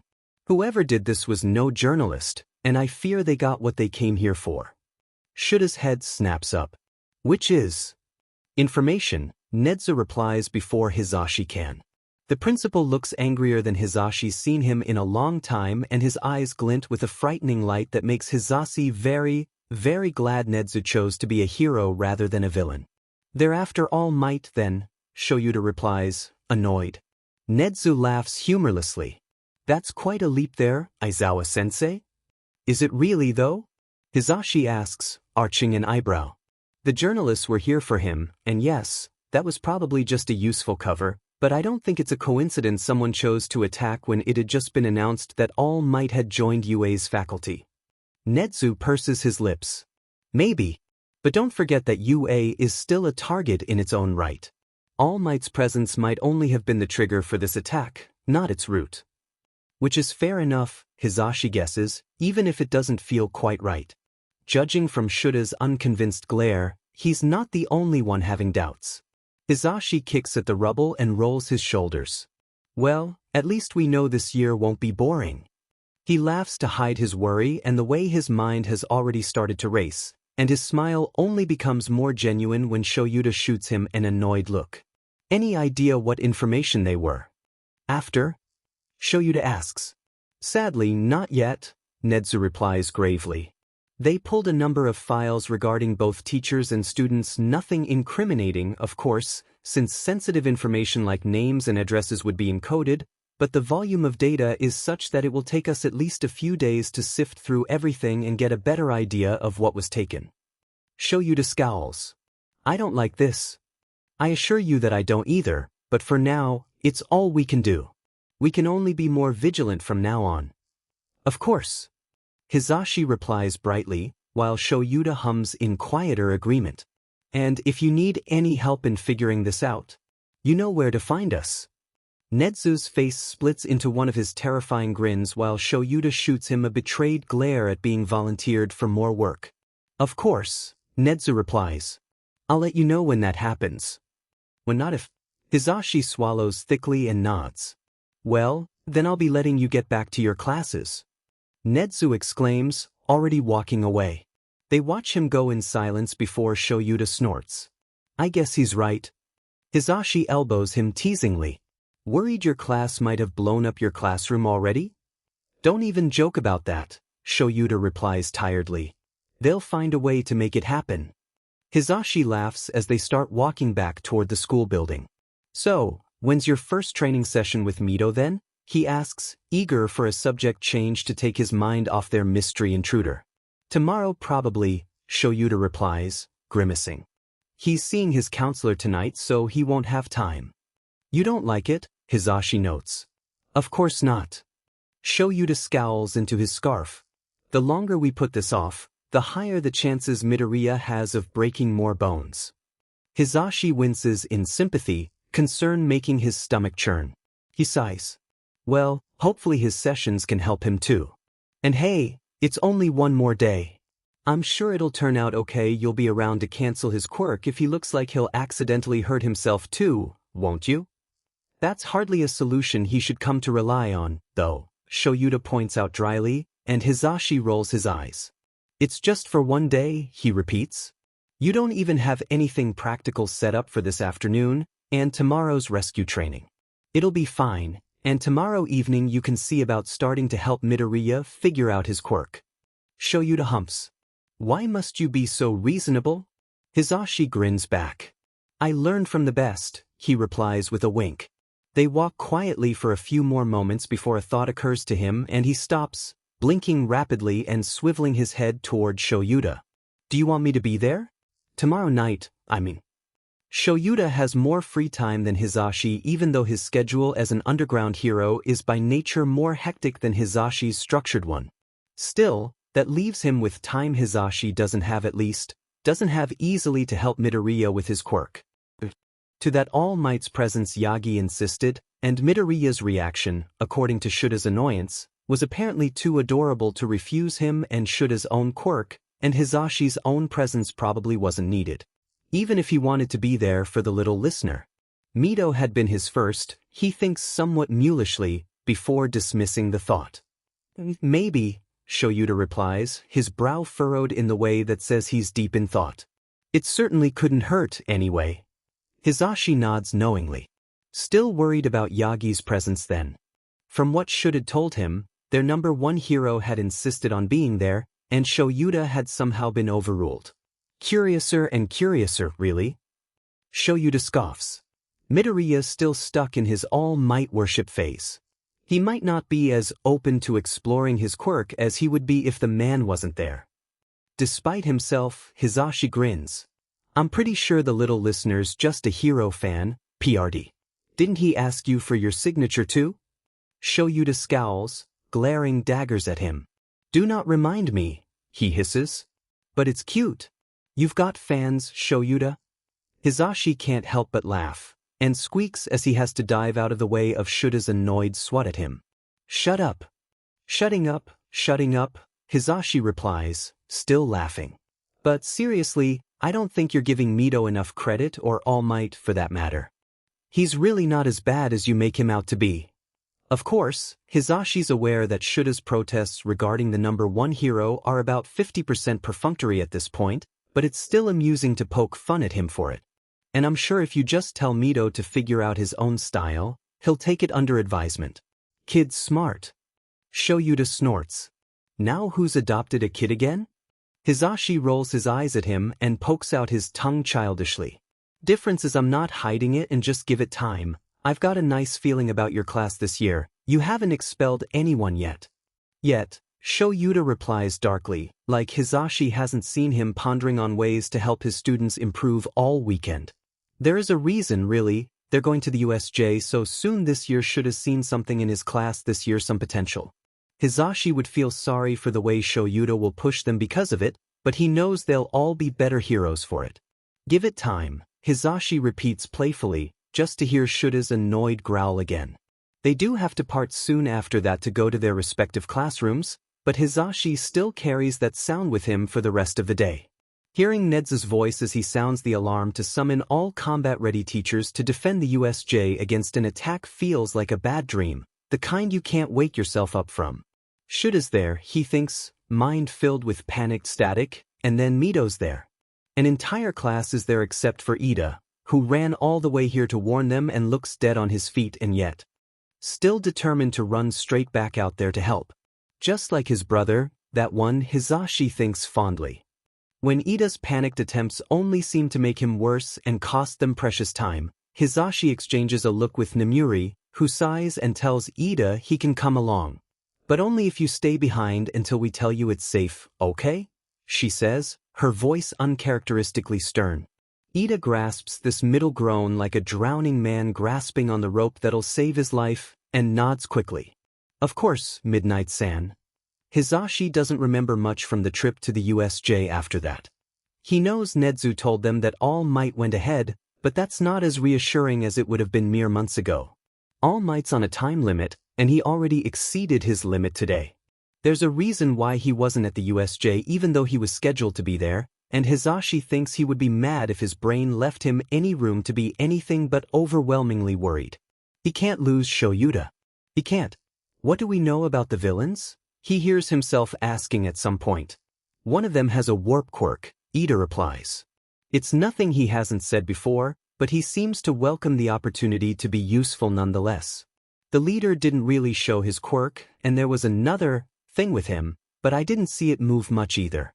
There were a lot of mutant types villains, but at least one had a jamming quirk because we couldn't send out messages. Shoyuta and 13 are good heroes, strong heroes, even outnumbered like this, but they have students to protect, and those students are as many distractions that could cost them the fight. Ida talks some more, uncharacteristically verbose as he relates how he and his classmates teamed up to help him escape and carry out their call for help, but it is clear that the closer they get to the USJ, the more anxious he becomes. Hizashi can relate. He can feel panic clawing at his throat and threatening to strangle his lungs, or maybe that's just the scream building up in his throat. Just give him some villains to aim at, and let everyone be alive. Injuries they can deal with, but no one comes back from the dead. You should go with them. Nemuri's voice startles Hizashi, busy supervising the villains as the police arrest them.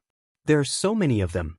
Their students had to fight so many villains. This wasn't supposed to happen to them so soon, and not like this. Huh? Hizashi asks.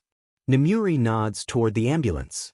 Another had just left, taking All Might away, forms small and shrunken after his fight with the villain he'd sent flying. Midoriya, who seemed to have broken half the bones in his body but thankfully wasn't in a life-threatening condition, had been taken away in the one before that. Hizashi had seen them carry Shoyuta in this one a few minutes ago, unconscious and covered in blood but mercifully, blessedly alive and stabilized enough for the trip. He'd wanted to stay by.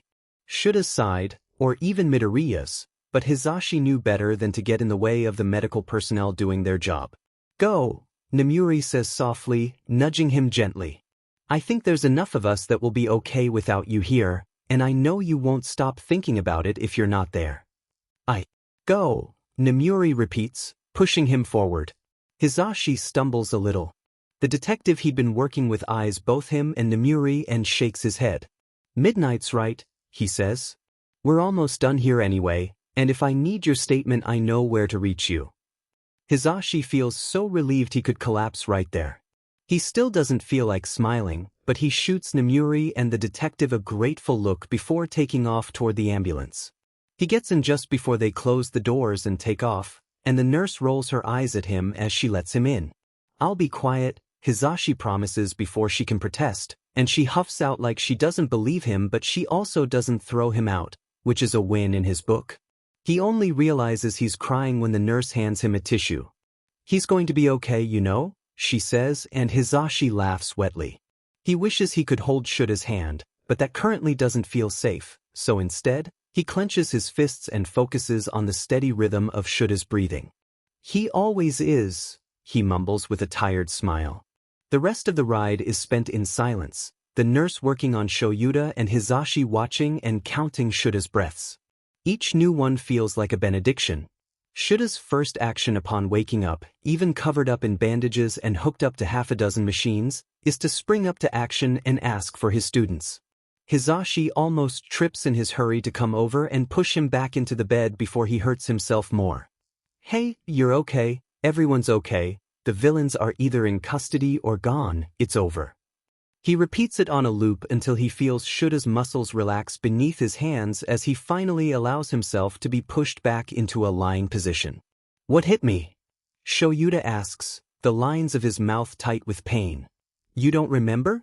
A jolt of panic shoots through Hizashi's veins, but Shura's already shaking his head and hissing in pain and aborting the move before he can finish it. You were attacked, Hizashi starts, but he cuts himself off with a swear as Shoyuta tries to JRK up again.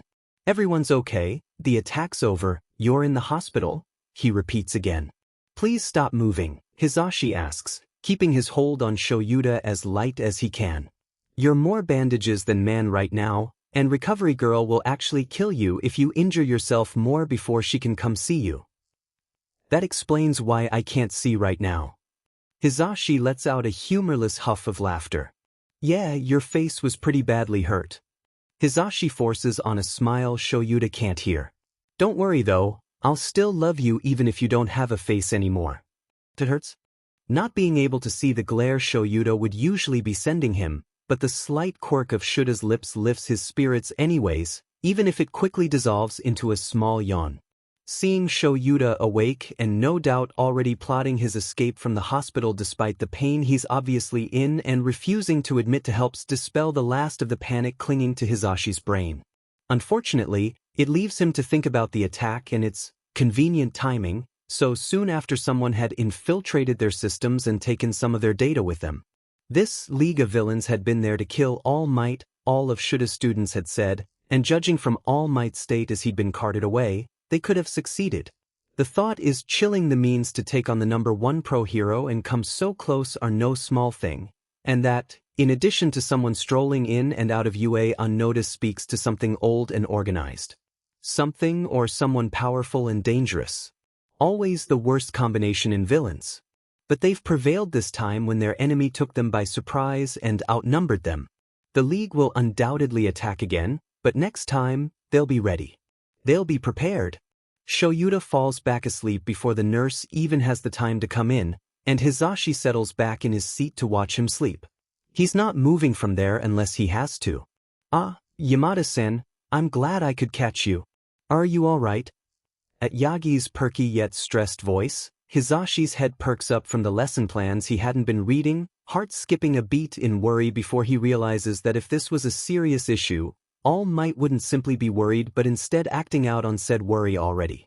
Yagi-san, Hizashi greets with a smile, eyes roaming over his colleague's shrunken form. He doesn't look any better than usual, but he also doesn't look any worse. It's all they can ask for, Hizashi guesses, wincing after what happened at the USJ. All Might had lost time again there. I'm fine, no need to worry about little ol to me. He grins and pushes himself away from the desk a little. What's up, my man? No Aizawa? Yagi asks, looking around the room. Hizashi shakes his head fondly, heart still light with the relief of knowing that Shuta's alive and will be fine even if the memory of that panic will feature in his nightmares for a very, very long time. He's on his way to class, Hizashi replies, rolling his eyes.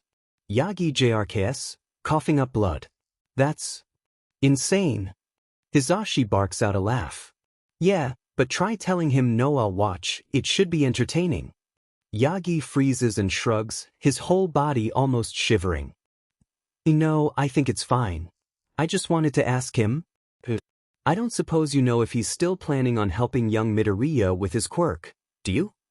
Hizashi blinks, a grin pulling at his lips as he leans in. Right, there was supposed to be that training sesh after USJ, wasn't there? Lips pulled tight, Yagi nods. Hizashi drums his fingers on his desk. Well, he's definitely not doing that until he's healed. He shouldn't even be supervising his class, but try and stop him, right? Yagi finishes for him, his lips quirked into a wry grin. I've been told I'm much the same way. Surprised, Hizashi laughs. God, don't tell him that. I'd never hear the end of it. Truth be told, Hizashi rather thinks all heroes are a little bit like that. It's this sense of duty, the knowledge that their work is never done and that there'll always be more people to protect out there. Mentally, Hizashi reviews his calendar. If he moves a couple of things around, he can stick around a while longer tonight. Should'll probably be asleep anyway and won't mind staying around a little while longer. Might not even notice if Hizashi's being honest. Mido's all healed up, right? Hizashi asks out loud, arching an eyebrow at Yagi. He hasn't had the chance to check up on the kid yet. The past few days have been a little hectic like that, but he's pretty sure he'd have heard about it if Midoriya wasn't okay. Yes. Yagi grins proudly. He's perfectly fine and he'd be glad to have you teach him, I'm sure, if that's what you're getting at. Hizashi scowls playfully, though the scowl quickly devolves into a grin. Ah, way to steal my thunder, Yagi. That is what I was getting at. Think Mido'll be free this afternoon. Yagi snorts, shaking his head fondly. I think if you ask young Midoriya to meet you for training, he will make himself free. Speaking from experience, huh? Seeing All Might get flustered by his obvious attachment to Midoriya will never not be adorable, and Hizashi laughs, waving it off. What about you, Yagi? Free to come with tonight too? I know Mido wanted you to be there. Hizashi knows better than most how busy a pro hero's schedule can be, but he's still aware that All Might's schedule, whatever it is and even with his reduced appearances and limited time, must be worse than his. Of course, he's pretty sure that Midoriya wouldn't be the only one here willing to make himself free for a training session if need be. To his surprise, though, Yagi frowns and sighs. That was actually something else I wanted to speak to Aizawa-san about, or you, I guess, if you're taking over young Midoriya's lessons. Oh? Hizashi asks, sitting up in his chair, curiosity making his stomach flutter. What is it? Yagi averts his eyes, biting his lip a little. I'm well aware that I am not the best teacher here. Come on, you're just getting started. No one starts out as great, Hizashi protests. You're too kind, Yagi replies with a snort, his blue eyes dancing in amusement. And while I do intend to get better, here Yagi's eyes sharpen and seem to glow with an inner light that is still awe-inspiring, no matter how many times Hizashi sees it. As it stands, you and Aizawa-san are both better teachers than myself.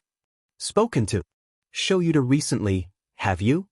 Hizashi says, biting back a laugh. Yagi's lips twist into a wryly amused smile. He does have a point. Hizashi huffs out another laugh, shaking his head. I wouldn't say we're better, we still screw up plenty. He shrugs. We just have more experience. What a wild thing that is, to be more experienced than All Might at something. Well then, as someone more experienced, would you recommend that I come with you to your lesson with young Midoriya? Yagi asks, and yeah, okay, he's definitely spoken to Shoyuta. Hizashi drums his fingers on the table, arching an eyebrow at Yagi. Sounds like you already have an answer in mind there, Yagi. Yagi frowns in distress. So you also do believe that young Midoriya might not progress as quickly if I were to be here with you then? Hizashi winces. It's not that simple, he replies, cracking his back and heaving a long sigh. Look, it's pretty clear Mido really admires you, and he looks up to you as a hero, and there's nothing wrong with that, obviously, Hizashi adds, channeling one of his husband's, "You're being stupid" look since, really, who hasn't looked up to All Might at least once? But it might hinder his progress, Hizashi replies, wincing again at All Might's face. This is why Shoyuta is usually the one doing these types of talks. Shoyuta never minds being blunt, bypassing people's feelings to tell them what they need to hear, while Hizashi's always a little too concerned by others' opinions. I see, All Might replies, his shoulders falling. He doesn't sound surprised, but he does sound like he wished he'd heard something different. But All Might isn't number one for nothing. He can roll with the punches, if anything. Well, in that case, I feel that it might be best for me to withdraw from these lessons. At least for the time being. Hizashi wants to protest, though he can't quite pinpoint why. It's a good idea, sure. Sometimes having a beloved mentor's eyes on you meant you'd push yourself harder, but it also sadly usually meant you might push too far, and yet, something about it doesn't feel quite right. And it's not just how down All Might looks at the thought of missing Midoriya's training. Yagi must sense his doubts, though, because his blue eyes sharpen, and before Hizashi can speak, he says, "No, I insist." He rolls his shoulders, cracking his back with a sigh. It seems my methods haven't been working as well as I'd hoped with him, he continues, forlorn. Perhaps a new perspective from someone less familiar with his quirk would help him figure it out. It's an odd way to put it, Hizashi can't help but note, but he supposes that All Might probably is the person most familiar with the kid's quirk here, especially if it came in as late as it did. I'll take good care of him, Hizashi replies after a beat. It feels inadequate, but Yagi's answering snort of laughter lightens the mood in the room again. I don't doubt that, but thank you. Yagi smiles. I'm glad you're in young Midoriya's life. It's my pleasure, really. He's a good kid. Yagi grins, All Might peeking out behind his face even though he is not in his hero form. He is, yes. You can join us when we manage to get him to stop breaking his bones, Hizashi offers. This hopefully shouldn't take long. Mido's clever, and evidence suggests he's already figured out ways to regulate his output a little, if he can control which bones to break. Your quirk and Midoriya's are a little similar. I'm sure there's a lot you could teach him. It's only because Hizashi's watching for it that he notices Yagi's small flinch. He'd meant his words as an olive branch of sorts. This isn't forever type of consolation prize, because Hizashi knows Yagi is smarter than he lets on. If Yagi's already noticed the way he's lacking in the teaching skills department, Hizashi has no doubt the man will try to solve that problem as quickly as possible, and in a way, Yagi already is. He hadn't expected the flinching, nor Yagi's booming laughter that is so clearly hiding something. Hizashi only half listens to Yagi's thanks, eyeing the man in front of him in consideration, comparing him with his mental picture of Mido. They don't particularly look alike, but their temperaments are similar enough. People would know, though, if their number one hero had had a child, wouldn't they? Yamada-san. Hizashi blinks back to present time, healing his cheek flush as he realizes All Might had asked him something. What is it, Yagi? He asks, grinning. I was wondering if you wanted to be the one to inform young Midoriya about this change of plan, or if you wanted me to do it? Oh. Hizashi blinked, mentally reviewing his class schedule for the day. Well, I don't have him in class today, so you can do it if you want?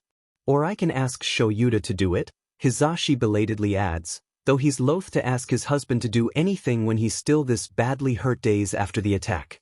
Oh, no need, no need. Yagi shakes his head. I can do it, it's probably better, anyway. He's already digging his phone out of one of his pockets, Hizashi notes with a grin.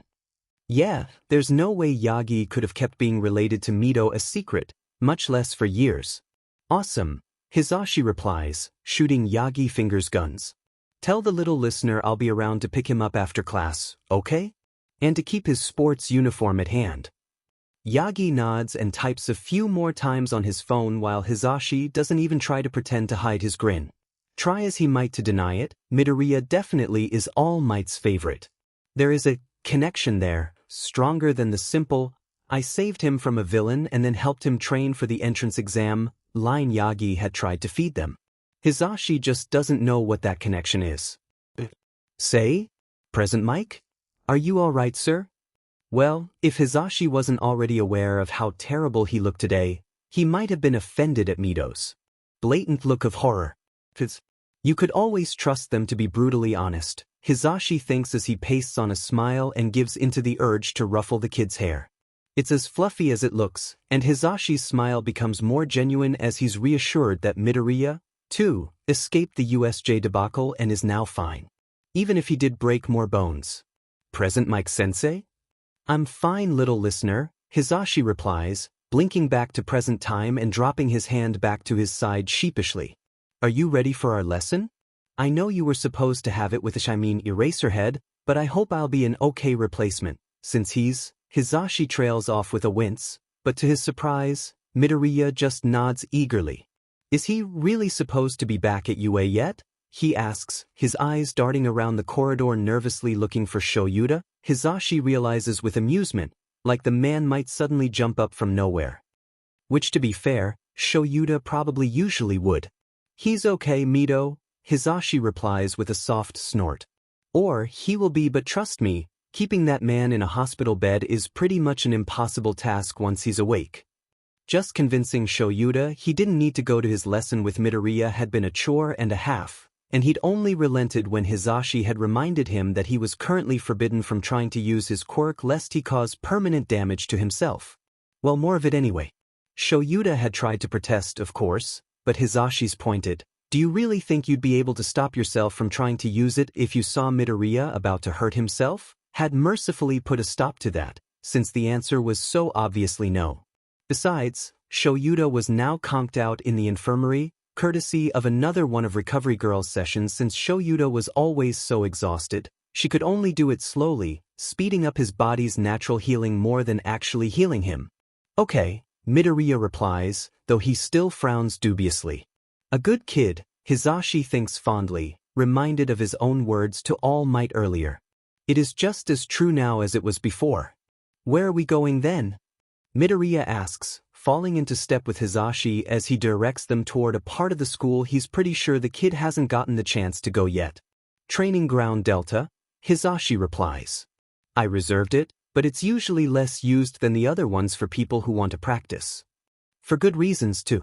It was the smallest of the training grounds, and didn't really sport any of the fancy developments other training grounds offered, which was what made it perfect for this, since they really just were trying to figure out how to get Mido to simply use his quirk rather than work on special moves that'd require testing more sophisticated ground.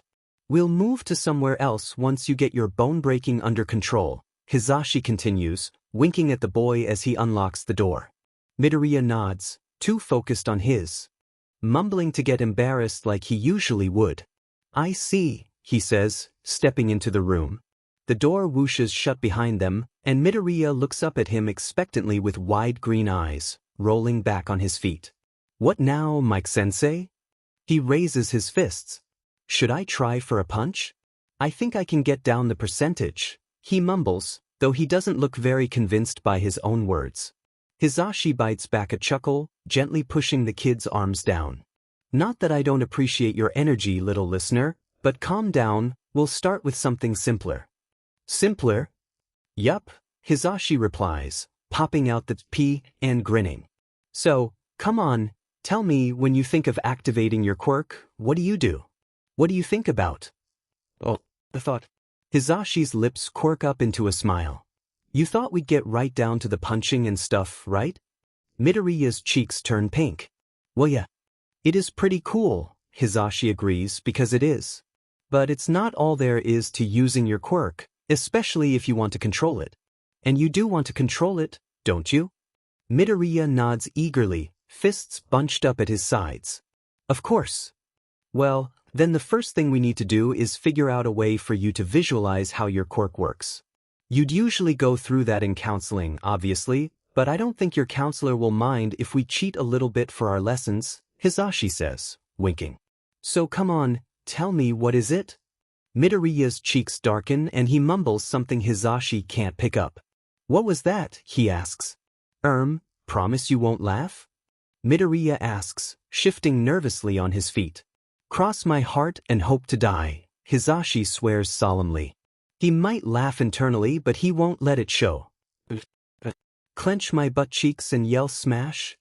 Midoriya replies, voice squeaking out at the end as he buries his head in his hands. Is that taken from an All Might documentary? Hizashi blurts out, gaping, so surprised by the answer he actually even forgets to laugh. No. Midoriya's green eyes go wide though, and he starts mumbling. Wait, is it? Is that where I knew it from? I knew it sounded familiar. Midoriya trails off, jerking his head up to stare at Hizashi in shock. Wait, how did you know about that? Hizashi chuckles, wishing his hair wasn't so gelled up so he could run his hand through it instead of just rubbing his neck. They're fun to watch sometimes. And you know, you're not the only one who grew up looking up to All Might as a hero, Hizashi adds, winking down at the boy. Midoriya's eyes seem to get even wider. Wow. I didn't think of that.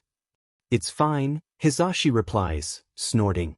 But All Might documentary aside, I think clenching your butt cheeks and yelling, smash, isn't working out for you. Midoriya starts to deflate and Hizashi shakes his head quickly. Hey, none of that, Mido. This just means you've got to find your own way to do things. And maybe don't base it off of somewhat inaccurate documentaries made for little children, he adds, shaking his head a little as he winces. No wonder the kid's breaking his bones if that's all the advice he's going with. Midoriya, though, looks ready to fight Hizashi for the blasphemy against said documentaries, and Hizashi can't help but laugh. Come on, kid, let's figure out a way to make this work for you. First, Hizashi has the kid show him his moves without using his quirk. He's warned Shizenji he'd be training with Midoriya today, just in case, but he'd rather avoid having to bring Midoriya to her. Somehow, he has a feeling she might actually try to murder him if he did, and maybe Midoriya too. As he watches Midoriya fumble his way through punching forms, he has to fight back a smile. He sees what Shoyuta meant when he said that Midoriya copied All Might's moves for some of those. It's pretty clear Midoriya's actually mouthing out All Might's moves' names. It is kind of adorable but also slightly concerning. All Might's punches are mid to long ranged attacks most of the time, which him starting off at a distance to unbalance his foe and finish him off in close range. Midoriya, currently, cannot use his punches as either mid-range or long-range attacks, and by acting like he might, he's leaving himself open to a lot of attacks, in addition to the injuries his own quirk causes him.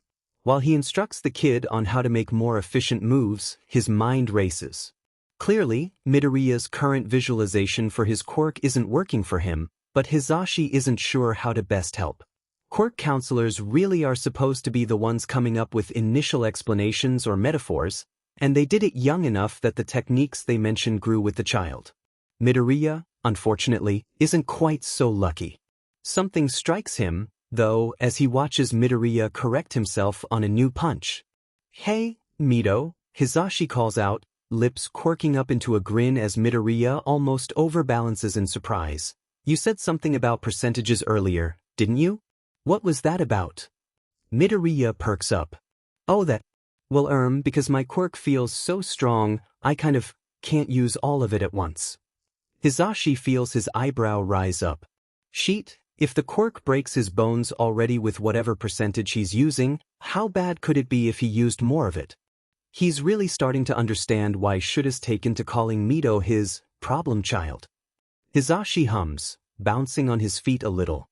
What does it feel like then, using your quirk not the way you activate it? He hastens to add, smiling a little to see Midoriya turn red again, just using it. Midoriya bites his lip. Well, it's kind of like being carried off by a storm? No, not carried off, he mumbles, frowning. I do have some control, even if it's pretty hard. It does feel a little like a storm, though. And then I focus the storm on what I want to do, I guess. Midoriya finishes, faking a weak punch in demonstration, looking up at Hizashi with expectant eyes again. And then you break your bones, right? Hizashi asks, hiding a wince. Midoriya doesn't hide his, but he nods, looking down at his hands. Yeah, it's a lot. Sounds to me like you're trying to condense a whole storm, to use your own metaphor, into a single limb.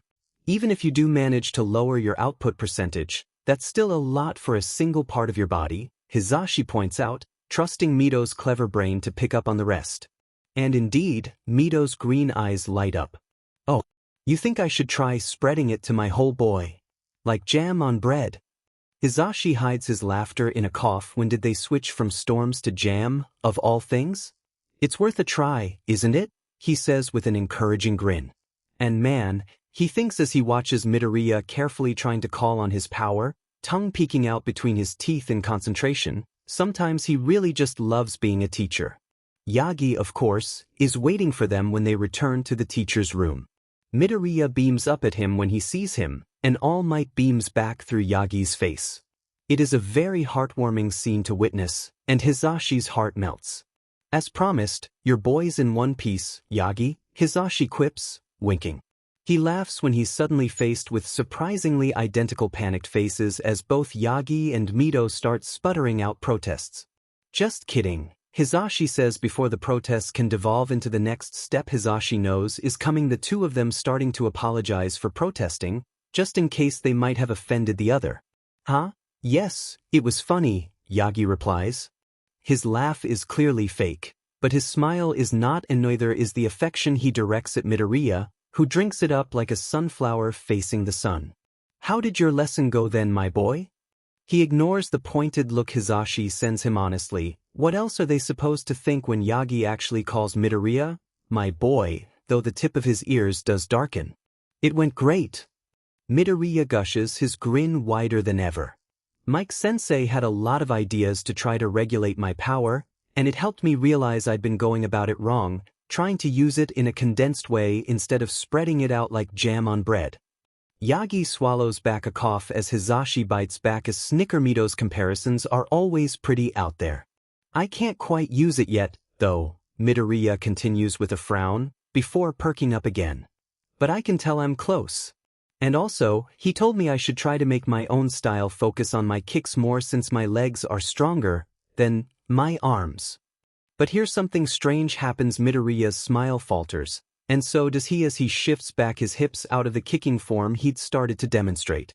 Present Mike is right, Yagi says kindly, somehow bypassing Midoriya's building panic entirely. It's your power, my boy. You should use it as the hero Deku would, not like All Might would. So Shoyuta and Hizashi definitely aren't the only ones to have noticed where Midoriya's inspiration came from. The tears that spring up from Midoriya's eyes at Yagi's words are unsurprising, but part of Hizashi still panics, even if Yagi only laughs and pats the boy's shoulder, until the sobs reduce to sniffles. I'm sorry, Midoriya mumbles wetly as he wipes his cheeks. I didn't mean to cry. No worries, my boy, Yagi replies with an easy smile, patting his shoulder again. You should never have to apologize for expressing your own emotions like this. Midoriya turns to Hizashi hesitantly, and Hizashi does his best to mirror Yagi's smile. All Might's right. Nothing wrong with a few tears. He winks. I cry all the time, you know. He doesn't, not exactly, but Hizashi's answer has reason of the last of Midoriya's tears as he lets out a shocked, really? Hizashi laughs and winks again. Do not make me watch a romantic comedy, he confesses easily. I will cry every time. I have cried many times finishing a book I'd been reading, Yagi concurs, the tip of his ears red. Midoriya gapes. Really? Hizashi laughs as Yagi confirms, and he reaches out to ruffle Mido's hair again. See, kid? Nothing to worry about. Mike-sensei. Midoriya whines, eyes filling up with tears again. Please don't, or I'll just start crying again. For a moment, Hizashi's tempted to brave the tears. He's had the feeling that Midoriya hasn't had enough praise in his life for a while now, but he figures it would be cruel when the kid's trying so hard not to cry.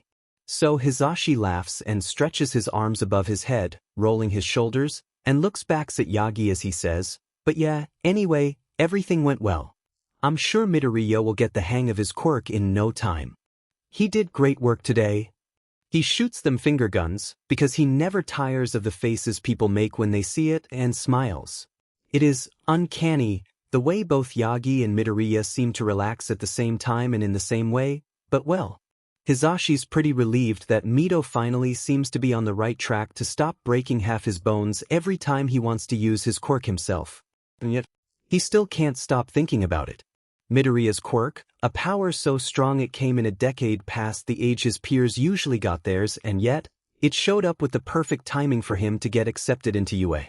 It'd be easy to be suspicious after the events Hizashi would rather not think about, except that there's no faking a heart as kind as Midoriya's, and he had All Might's approval. It really does all seem to point at something though.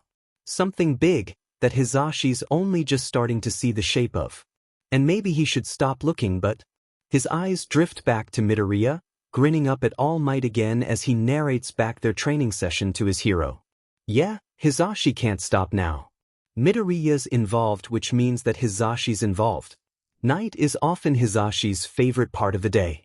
A lot of it is because of the parties, and because he still does segments during those hours where most of the world is soundly asleep, but sometimes it's just because of how peaceful they can be, just him and his husband, lying in their bed, sleeping.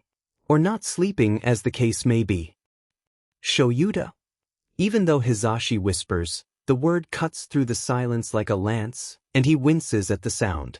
For a long moment, Shoyuta stays silent long enough that Hizashi starts to wonder if maybe he was wrong and Shoyuta really is asleep. He's about to give up and lay back in the bed when Shoyuta sighs grumpily and grunts out, "What?" Hizashi swallows, glad the darkness hides the heat in his cheeks. Do you think Midoriya and Yagi are related? Shoyuta shifts, the bed creaking underneath him. Have you been talking to Todoroki? Hizashi blinks, propping himself up on his elbow. Wait, what? Shoyuta sighs.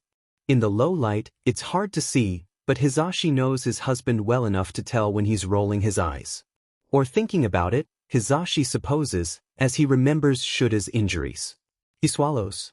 Here, in the dark, with Shoyuta so close and behaving just like he always does when Hizashi asks him dumb questions in the dead of night, it's easy to fool himself into thinking the USJ never happened. He thinks I don't know, but I've heard him muttering to himself about it in class, Shoyuta says, dry amusement clear in his voice. Hizashi blinks again. On the one hand, the fact that he's not the only one thinking about this feels a lot like validation, but on the other, being compared to one of their students in that tone makes him feel a little stupid. You don't think he's right, he says. Shoyuta snorts. No, I don't think he's right. I don't think you rewrite either. I think Yagi just imprinted on this child and Midoriya imprinted back, much like you did, he interjects pointedly. But I also know that I won't be able to convince you, Shoyuta finishes dryly. Hizashi grins and huffs out a laugh. You know me too well. Sadly, yes, Shoyuta agrees. Sadly? I'm a delight. Hizashi protests with a pout he's well aware Shoyuta can't see. You're keeping me up is what you're doing, Shoyuta grumbles back. Sorry, Hizashi replies sheepishly. Shuta's still injured and he needs his sleep more than ever, but Hizashi takes comfort in the fact that Shoyuta doesn't sound truly mad yet. He waits for a bit, and yeah, Shuta's still glaring at him expectantly. In the darkness, Hizashi grins and asks. So what? So what do you think I should do? Shoyuta groans. Just look at his file, it'll list his parents. Happy now? Hizashi snorts out a laugh. Just, sorry I kept you up, he adds in a whisper. Shoyuta hums back. Just stop thinking. Sleep. He's already half asleep, Hizashi notices fondly, settling back into the bed. Of course, stop thinking is always much easier to say than it is to do, but the night is so quiet, and Hizashi is so warm, that he finds himself slipping away without truly meaning to.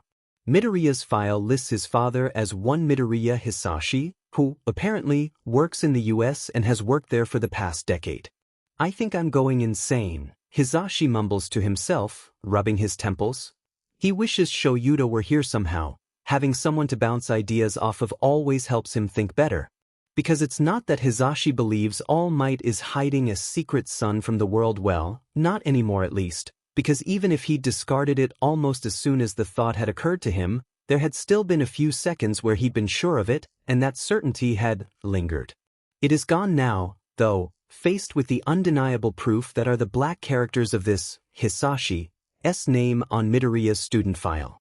But All Might being Mido's father would have explained away a lot of the things that both him, All Might's quick attachment, which seems so much more fatherly than Yagi's story of him mentoring Midoriya would imply. Yagi's familiarity with the boy's quirk, when Mido's only had it for a few weeks, as well as the strength of the quirk itself and its similitudes to All Might's own. It wouldn't have explained Midoriya's late quirk onset, Hizashi concedes to himself. Sure, All Might's quirk was powerful, but wait, what was All Might's quirk exactly? Hizashi frowns, trying to recall what he knows. All Might's had plenty of interviews over the years. Hizashi's actually seen or heard a fair amount of them too, and the quirk question has obviously come up a lot. It's widely assumed he has some kind of strength enhancement quirk, but thinking about it, that doesn't make sense. Strength enhancement quirks don't work like All Might's quirk does, giving someone a completely different form and somehow keeping the injuries that are so harmful to him usually at bay. Strength enhancement quirks have limits, an upper force they cannot go past without turning back on their user, kind of like Mido's own quirk does, breaking his bones when he uses too much of it. And obviously, All Might has to have some sort of limit or weakness. He got that injury somehow, even if nothing Hizashi's looked into had been able to tell him what, or more likely, who did it, but his quirk doesn't quite make sense. All Might had always avoided answering when someone asked him what it was, too. There, Hizashi has to pull up some interviews on his phone, to be sure, but moments later the proof is right in front of him.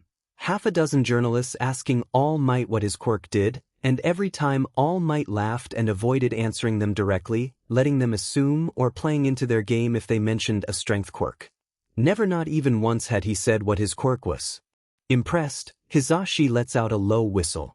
Hey, as a radio host, he can appreciate some good manipulation of the media, even if it's a bit of a pain for him right now. He sits back in his chair, spinning it. Slowly. The classroom's empty. He has an empty PRD right now, and should definitely be using it to prepare for his next class instead of going through Mido's file and look at old All Might videos, but this mystery just won't leave his brain alone. What are you hiding? He asks in a sing-song voice, pressing play on another video. He instantly chuckles to himself. The question is stupid, really. All Might is Japan's #1 hero. He probably has more secrets than he knows what to do with. He doesn't really watch the video. It doesn't say anything he hasn't heard in the half dozen he's looked at already, or the ones he remembers watching before. Instead, he thinks about Yagi as he is now, with his weird quirk he says he can only use for 3 hours a day. Wait, no, it went down to an hour and a half, give or take a few minutes, after the incident at USJ, hadn't it? That's not how quirk works, Hizashi says, frowning. On the tiny screen, All Might laughs, his booming laughter tiny and distorted through the phone's audio system. Saying the words out loud makes it feel more real though. Makes Hizashi feel like he's on the verge of something important. Something huge. Sure, quirks are affected by your physical state. God knows that Hizashi can't use his when he loses his voice, which is why he is always very, very careful whenever he hears someone start coughing, or that Shura's erasure doesn't work as well when he isn't at least somewhat rested and thus able to keep his eyes open. It makes sense that All Might, with injuries as bad as he has, would have issues with using his quirk. Only his issues don't make sense. Yagi's injuries didn't worsen after the attack, so if his quirk relies on his health, the way most strength enhancers do, he shouldn't have shortened his limit, or at least, not permanently. And Yagi seemed to believe he soon wouldn't be able to use his quirk at all. Not believed. Knew. Somehow, Yagi knew, expected his own quirk to fail him soon. Knew he'd be unable to use it, when for the past 6 years he'd made do with the injuries he had. Quirks weren't. You weren't supposed to be able to only use part of them. You were born with your quirk, and your body grew with it. Yes, obviously there were drawbacks to it, but there were also drawbacks to running for too long, or eating too much food at once, or... And yes, some quirks were more dangerous than others and manifested later for it.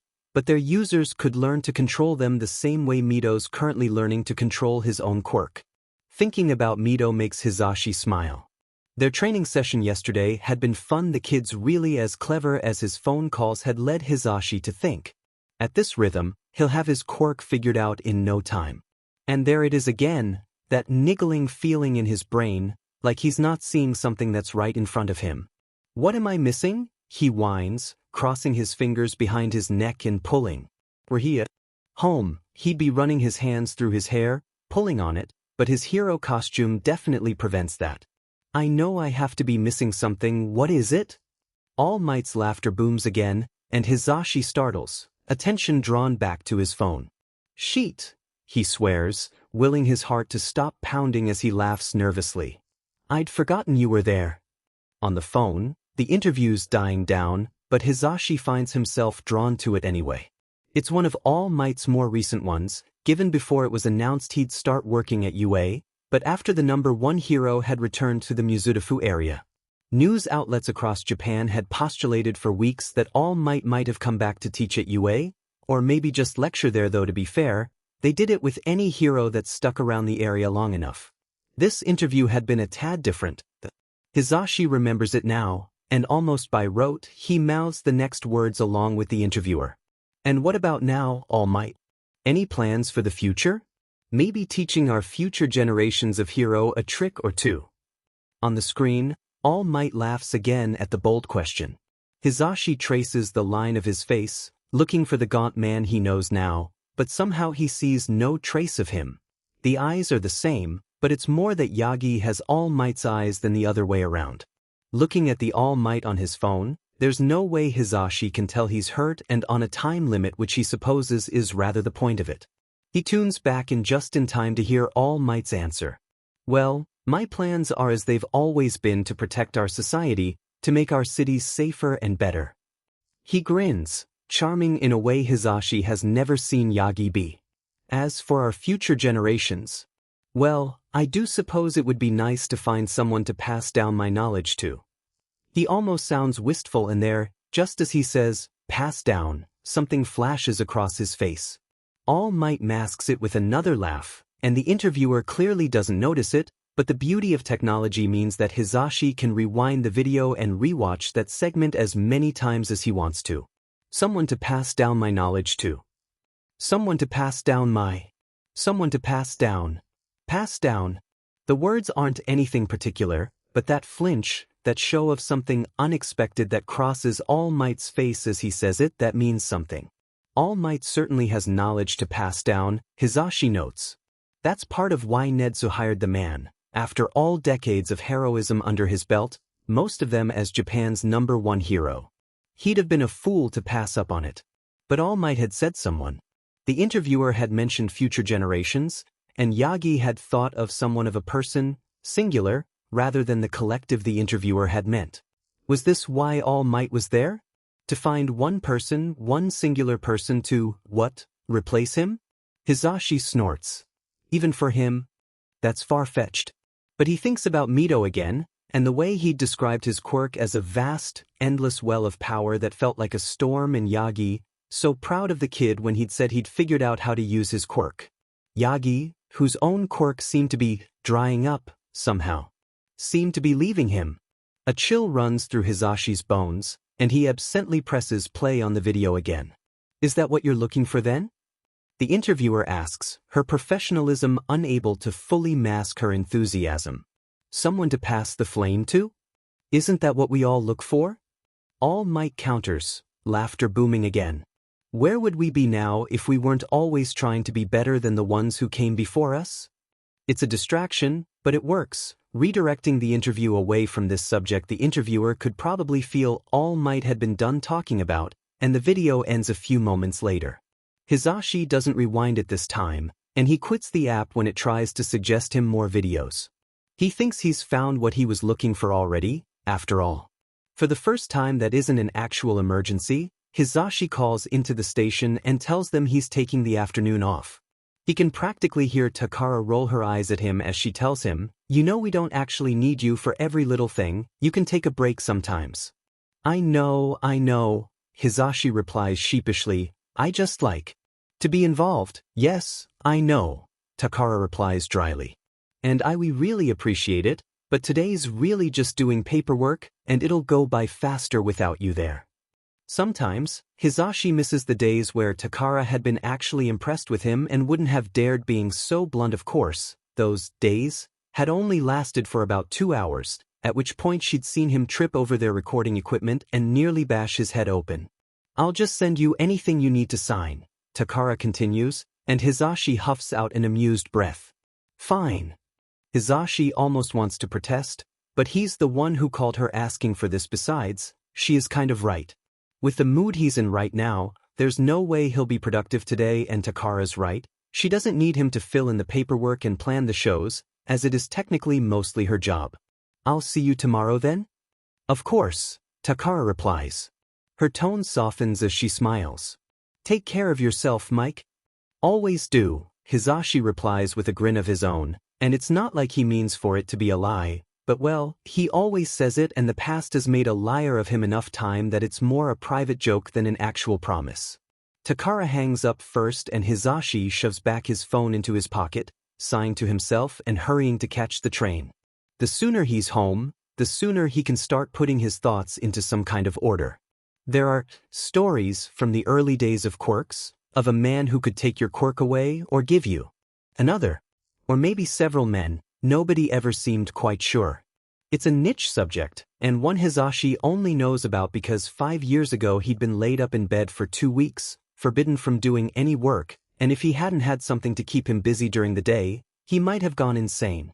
That something had been taking an online history degree with a focus on pre- to early quirk civilization, and how the advent of quirks had revolutionized, well, everything. That story had been a footnote, really. 2 lines, maybe, if even that, mentioned in an account from a woman in that era. 2 lines, lost amongst hundreds of others detailing early superstitions about quirks, and Hizashi had obsessed over them. He'd actually almost failed at getting the actual degree he'd started this for because he'd gotten too distracted looking this mystery quirk boogeyman savior. The stories swung wildly between the two, to remember that it wasn't the subject he was supposed to be working on. But here's what Hizashi had found out, amidst collected stories, archived newspapers articles, and one student's thesis that had never been officially published but instead posted on the internet after that student's funding had been cut, causing him to be relocated to another subject, even though their thesis paper had basically been done already for a subject they'd now never be able to present. Here is what he has found, again, in the paper spread out in front of him on the coffee table. 1. There had been someone or several someones able to, if not actually take quirks, nullify them in a permanent enough way that everyone had believed that quirk to be gone. 2. That same someone or someone part of that group had been able to change quirks. The accounts mentioning this phenomenon weren't complete, so no one seemed quite sure if this was permanent or not, but it had happened. 3. A lot of people had died chasing this quirk boogeyman. The people who came back were never quite the same, it seemed, and some of them just died. And finally, 4. Something or someone had gone to a lot of trouble to make it seem like that someone or someones had never truly existed. And well, if history says that at least one person was able to give quirks, what's to say they were the only one? Fire quirks are dime a dozen, after all, and Hizashi's met more people hero and otherwise with voice quirks than he can count. Granted, not all of them were Japanese, but the odds are there, and math doesn't lie. And here are the facts. All Might's quirk is failing him, leaving him, almost, to the point where he cannot use it for as long as used to before. And Mido, well, Mido got his quirk suspiciously late and his superpower is too strong for him. Like an ocean he can only handle dipping his toes into, or a storm he can only channel the hinges of. Sighing, Hizashi drops his head on the sofa, staring up at the ceiling. Oomph, he says as Princess jumps down from where she'd been perched onto his stomach. She eyes him through half-lidded eyes and curls up there, purring almost as soon as Hizashi's fingers start threading her fur. Am I going crazy? He idly asks her. What am I even thinking, that All Might somehow pass down his quirk to a middle schooler? Princess purrs louder, but the look she sends him feels very judging. It makes sense, though, Hizashi continues, frowning a little and redirecting his gaze toward the ceiling, easing the ache on his neck. He did say he'd been wanting to find a successor, or something, though Hizashi isn't exactly sure that's the best idea, and the timing works out. This is just so fascinating. The concept of a quirk that can be given passed down is absolutely amazing, and Hizashi has so many questions he doesn't even know where to start. It explains so much too, starting with All Might being so secretive about his quirk. Hizashi tries to imagine a world where people know the number on Hiro's quirk isn't permanent, where the idea that quirks can be taken or given isn't just some wild theory found on the depth of the internet, and he winces. Yeah, he can definitely see why All Might's keeping this one on the down low. What do you think, Princess? Should I say something? Princess keeps purring and Hizashi huffs out a laugh. I was right, I am definitely going insane. I'm talking to the cat now. It sadly isn't even the first time he's done it either. What are you talking to the cat about? Shoyuta, you're back. Hizashi's eyes widen and he swings his legs off the sofa, scrambling to his feet. Princess yowls her disgruntlement at the sudden move, and Hizashi winces as she lets him know how unhappy she is with him with her claws. She jumps down from his arms and trots over to Shoyuta, rubbing herself against his legs before leaving the room with one last dirty look Hizashi's way. Yes, I'm back, Shoyuta replies dryly. He eyes the coffee table, still covered in Hizashi's research, with an amused look. I was going to ask why you weren't at the radio station, but I can see you were busy. Concern flashes through his eyes. Is everything okay? Hizashi huffs out a laugh. I'm fine. Just got caught up in a thing, and since I only had administrative stuff to do today anyway, he trails off, and Shuta's lips split into a wide grin. Takara thank you yet? Hizashi pouts. I'm not that bad, he whines. You know I'm not that bad. Shoyuta opens his mouth to answer, but something seems to capture his attention. His eyes drift upward and his eyebrow twitches. Hizashi. At Shuta's threatening tone, Hizashi can't help but shiver. Yes, dear? He asks, pasting on his widest, most innocent smile. Shuta's eyebrow jumps as he points upward. What did I tell you about sticking things up on the ceiling?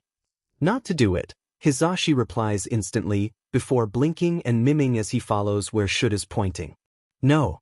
But sure enough, there is something there, and as Hizashi cranes his head to look, the cut-up newspaper article just unsticks and flutters to the ground between them, Shuta's unimpressed glare following it all the way down. How Hizashi didn't notice that was there when he'd spent the past, who knows how long staring up at the ceiling is a mystery, and Hizashi swallows, rubbing his neck.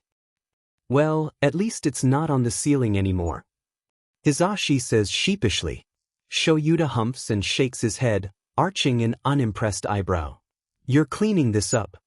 Hizashi nods quickly, and then his eyes drift to the room and he realizes just how much space he's spread his research over. It isn't, as he'd believed, limited to the coffee table. He chuckles, nervously running a hand through his hair. Sorry, I thought for sure I'd kept it contained to the table. You always do, Shoyuta replies, rolling his eyes. His keys clang as he drops them in the key bowl on the counter. Now, I'm going to order out dinner, and you're going to try to find us some room to put the food down.